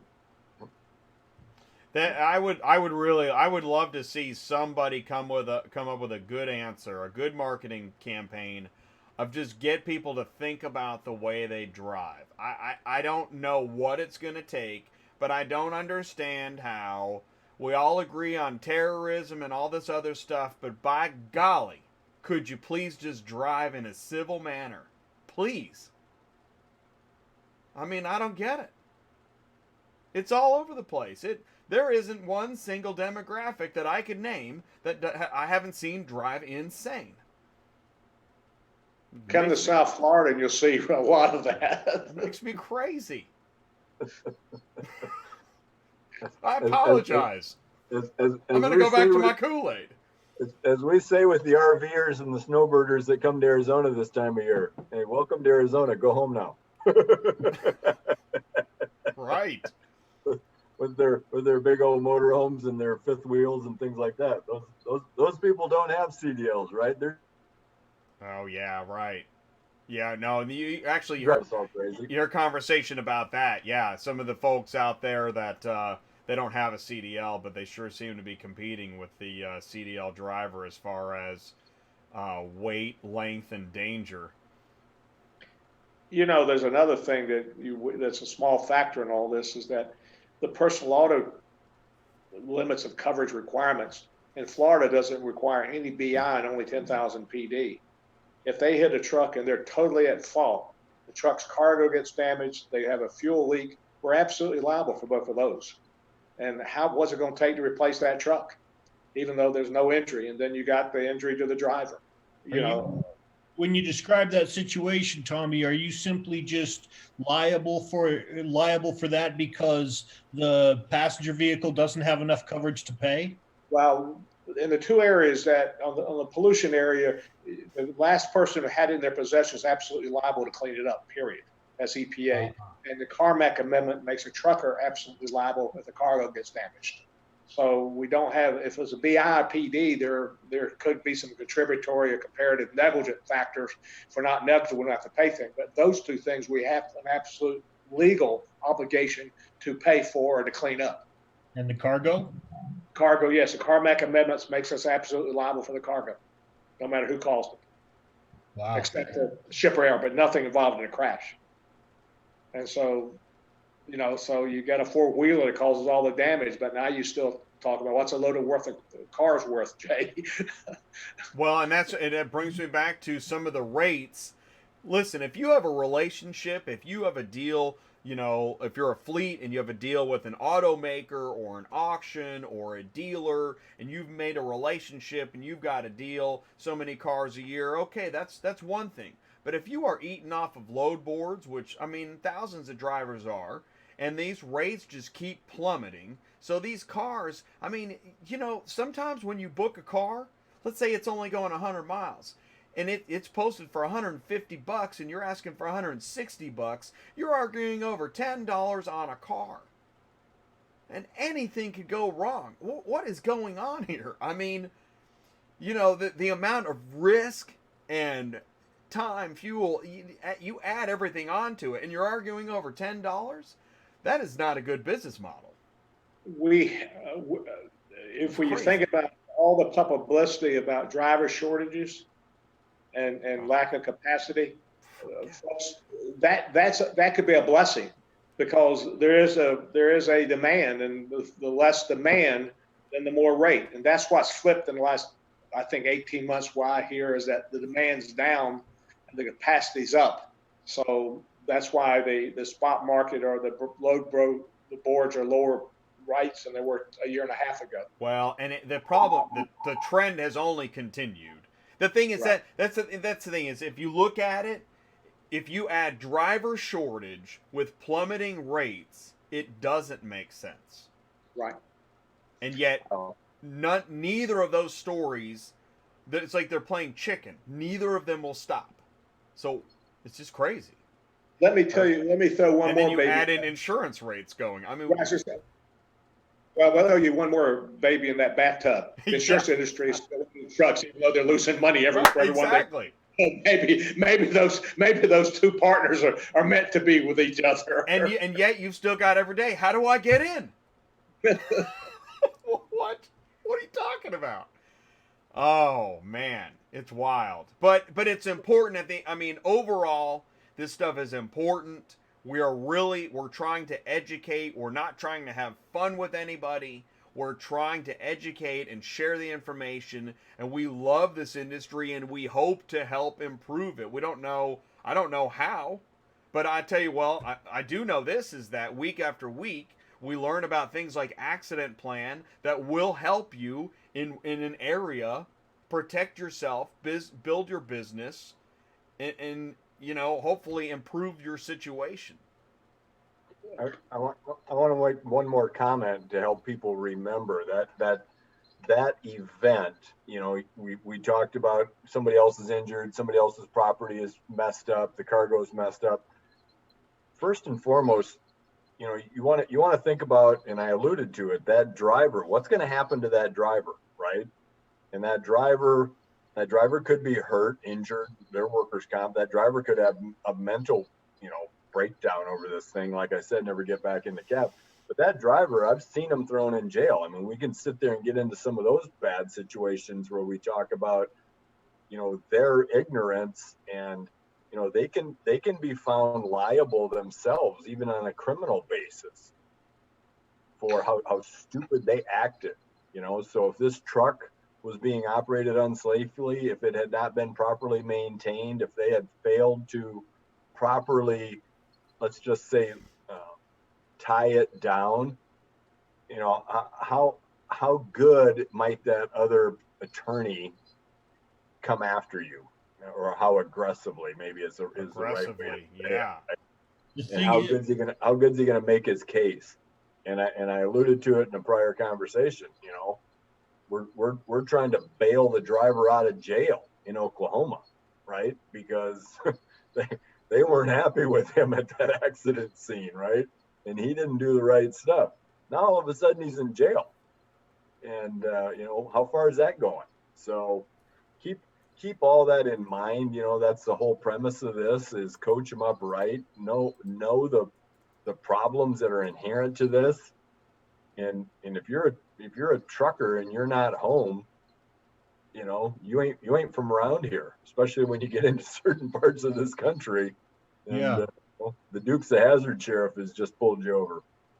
Well, and you touch on an important point there, Rich, because you also want to make sure that you defend that driver. If that driver's been accused of something, you want to use the same information to defend that driver, so that you can defend your claim. Because, like we said, that public perception of our drivers is held by law enforcement as well. And so they're not always treating our drivers fairly either. And in most cases, not all, but so the drivers get a presumption of innocence as well. So let's make sure that we're giving the driver the tools to defend themselves criminally, and that's only in the best interest of the motor carrier and the insurance carrier, so that they can defend the claim. Does that make sense? Yeah, we do a session for retail agents to talk about that, to let motor carrier know what happens when the crash happens and when it goes in the court system. And part of that is a lot of times that we will defend the driver on the criminal side of it, just to protect ourselves from the liability side. That's a good position to be in. The drivers need to know that too, because they get hung out to dry all the time. Well, you think about it, when a crash happens, there's two things in their mind other than being sorry for the damage they did, is, am I going to lose my job or am I going to jail? Mm-hmm. And those two things kind of start with an adverse between the motor carrier and the driver, or the public and the driver, because that's their main concern, to eat and to stay out of jail. Right. We just want that driver to stay focused. That's why we developed what we developed, so that driver can stay focused on facts, stick to the facts, and the rest of it, as you said, mentioned earlier, Tommy, it's going to come out in the wash eventually. That they don't understand today. Everything is transparent. Yep. There's nothing that we can hide from the plaintiff's attorney or from the insurance industry. Anything they're trying to hide later is going to come back and haunt them. Yep. The more they're upfront about it all, the easier it's going to be from both the insurance standpoint and the court standpoint. Because, as you know, Brandon, if we did something wrong day one, we take a totally different approach to that claim, and that happens. And that will be the better results later. Indeed. Some great comments in the live chat. I can tell for sure many people have gotten a lot out of this show. There will be more that watch it on demand. Before I let you guys go, I want to ask, what's the best way to get in touch with each of your organizations? I'm going to start with Brendan. What's the best way for someone to get a hold of you AccidentPlan, Kathleen, however that happens? What's a good email address? Brendan, that's B as in Bravo, RENDAN, at accidentplan.com. All right, great. And do you have a phone number that can also be called? Yeah, our phone number is 833-831-5288. And before I hit send here, 833-831-5288. That's correct. That is the AccidentPlan phone number. So, because I know there were several questions, I'm also going to post that in the video description. Do you mind if I post your email address and phone number in the video description? Please do. Okay, and you can also go to, I'm going to make this clickable, you can go to accidentplan.com, and I'm sure, well, I know there's information on your website. And I was going to say, too, I mean, there's stuff that I thought maybe I'd share and show, but I didn't want to take away from this conversation. So there's more information, there's videos. There's a lot of information up on AccidentPlan, so I encourage anybody to go check that out. And thank you, Jake. I love the information, and this has been amazing. But so that I'm not remiss, Tommy, I know that there was an email address to contact and learn more about MCIEF. What was that? MCIF.org. Okay, so we'll go to, I'm going to post MCIEF.org, Motor Right. Carrier Insurance Education Foundation. And the only thing we have to sell is information. We don't sell it. You have a lot of information, and you have webinars, and I mean, it's a great organization. Right. And Right. how long have you been doing? You've been putting out information a while. Well, the first time I did was 1981. Wow. So that's been a long time. The foundation is 7 years old, but it has blown up. Wow. If you remember, my father was a trucker, so I grew up as a trucker. That's right. You said that. So I encourage anybody, if you haven't been to MCIEF.org, visit MCIEF.org. Yeah. We're more than willing. Truckers, I answer questions about truckers all the time. If they got a question about insurance and all, talk to us. We will help them whatever we can in those areas. And I am thankful for Rich Bryn. He put me in touch with both of you. Rich, VP of Insurance at PFA Transportation Insurance and Surety Services. I just shared PFAprotects.com in the live chat. That's the link. Yeah, that's the link. Your contact information up there. Did you want to share any other information or links at this time? 800 numbers on there. What is that number? 800 595 2615. 2615. And that's PFA Protects. And it's not just insurance and surety services. We're talking also about information. If you want to know about broker bonds, what's a broker bond, what's involved, what needs to be filed, what's a BMC 84, BMC 85, do I hear a BMC 86? 82, 83, 84, 85. You know, bring them on. So I Just a colleague, Rich.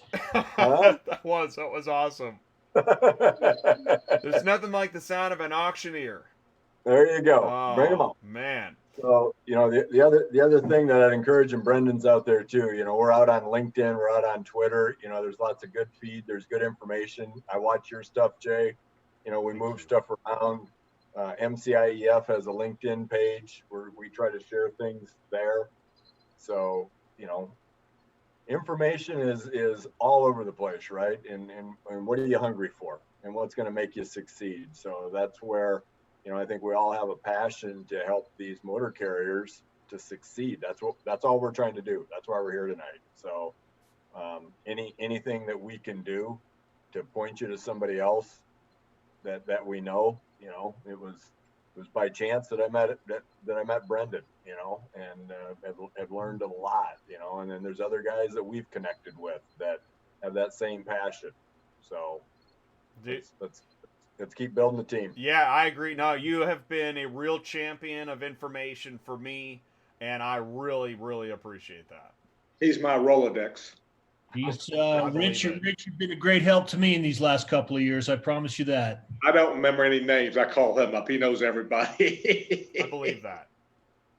I believe that. So we're going to see more of you guys, and thank you so much for your time tonight.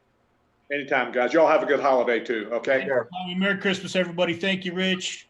Jay, Yeah. Happy holidays, you guys. Thank you so much. Take care. Okay. Good night, everybody. Night. And we're out.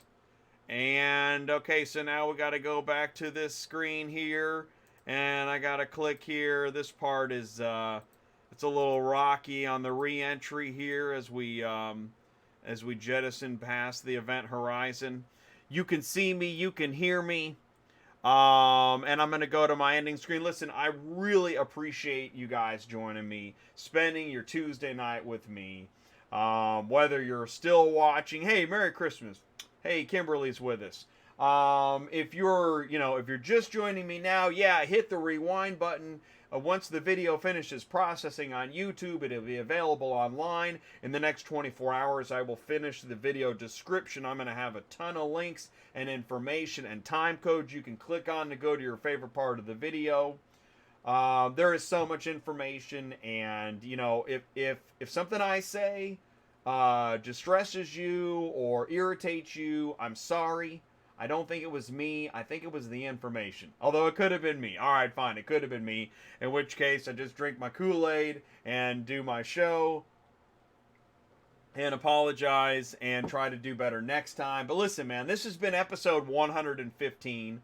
If you've got information, if you've got a company, product, or service that you think the trucking industry, specifically car shipping industry, should know about, should hear about, information, don't just sit quiet in a room whispering to your, office mate, hey man, I heard about this thing. Bring it out into the daylight. Autotransportintel@gmail.com. I know there are people that want to talk about information, updates, news. This is where you do that. This is Auto Transport Intel. Whether you're a carrier, broker, shipper, insurance agent, truck or trailer manufacturer, maybe you got supplies, maybe you've got, I don't know what your business model is. Maybe you're a tax accountant for car haulers. But if you've got information to share with the car shipping industry, you should send me an email, autotransportintel@gmail.com. I'll take your cat memes, angry ladies, information, accident, photos, whatever it is. Somehow I'll work it into the show. Let's talk. Let's set up a time. Let's work it out. Guys, stay safe. All right? Be safe on the road. Get yourself an accident plan. You've got the information. Guys, I really appreciate it. Bogey Joe, thank you so much. Michael Culler, Bill Nickel, Shaggy at Consulting and Training. Oh, David Lone, thanks for tuning in. David, I appreciate it. You guys, be safe. Have a merry, I'd say have a Merry Christmas and a Happy New Year's, but I'm going to be seeing you next Tuesday night. By the way, what is going on next Tuesday night? We got Dispatch Center Part 2. We're going to learn more about Dispatch Center. If you haven't had enough, oh my gosh, call the marketing team because we have a ton of other information. It's time to fix what was broken. Ladies and gentlemen, you have a good night. I'll see you next Tuesday. I can't wait to get together again with you. Have a good night. Peace out. Merry Christmas.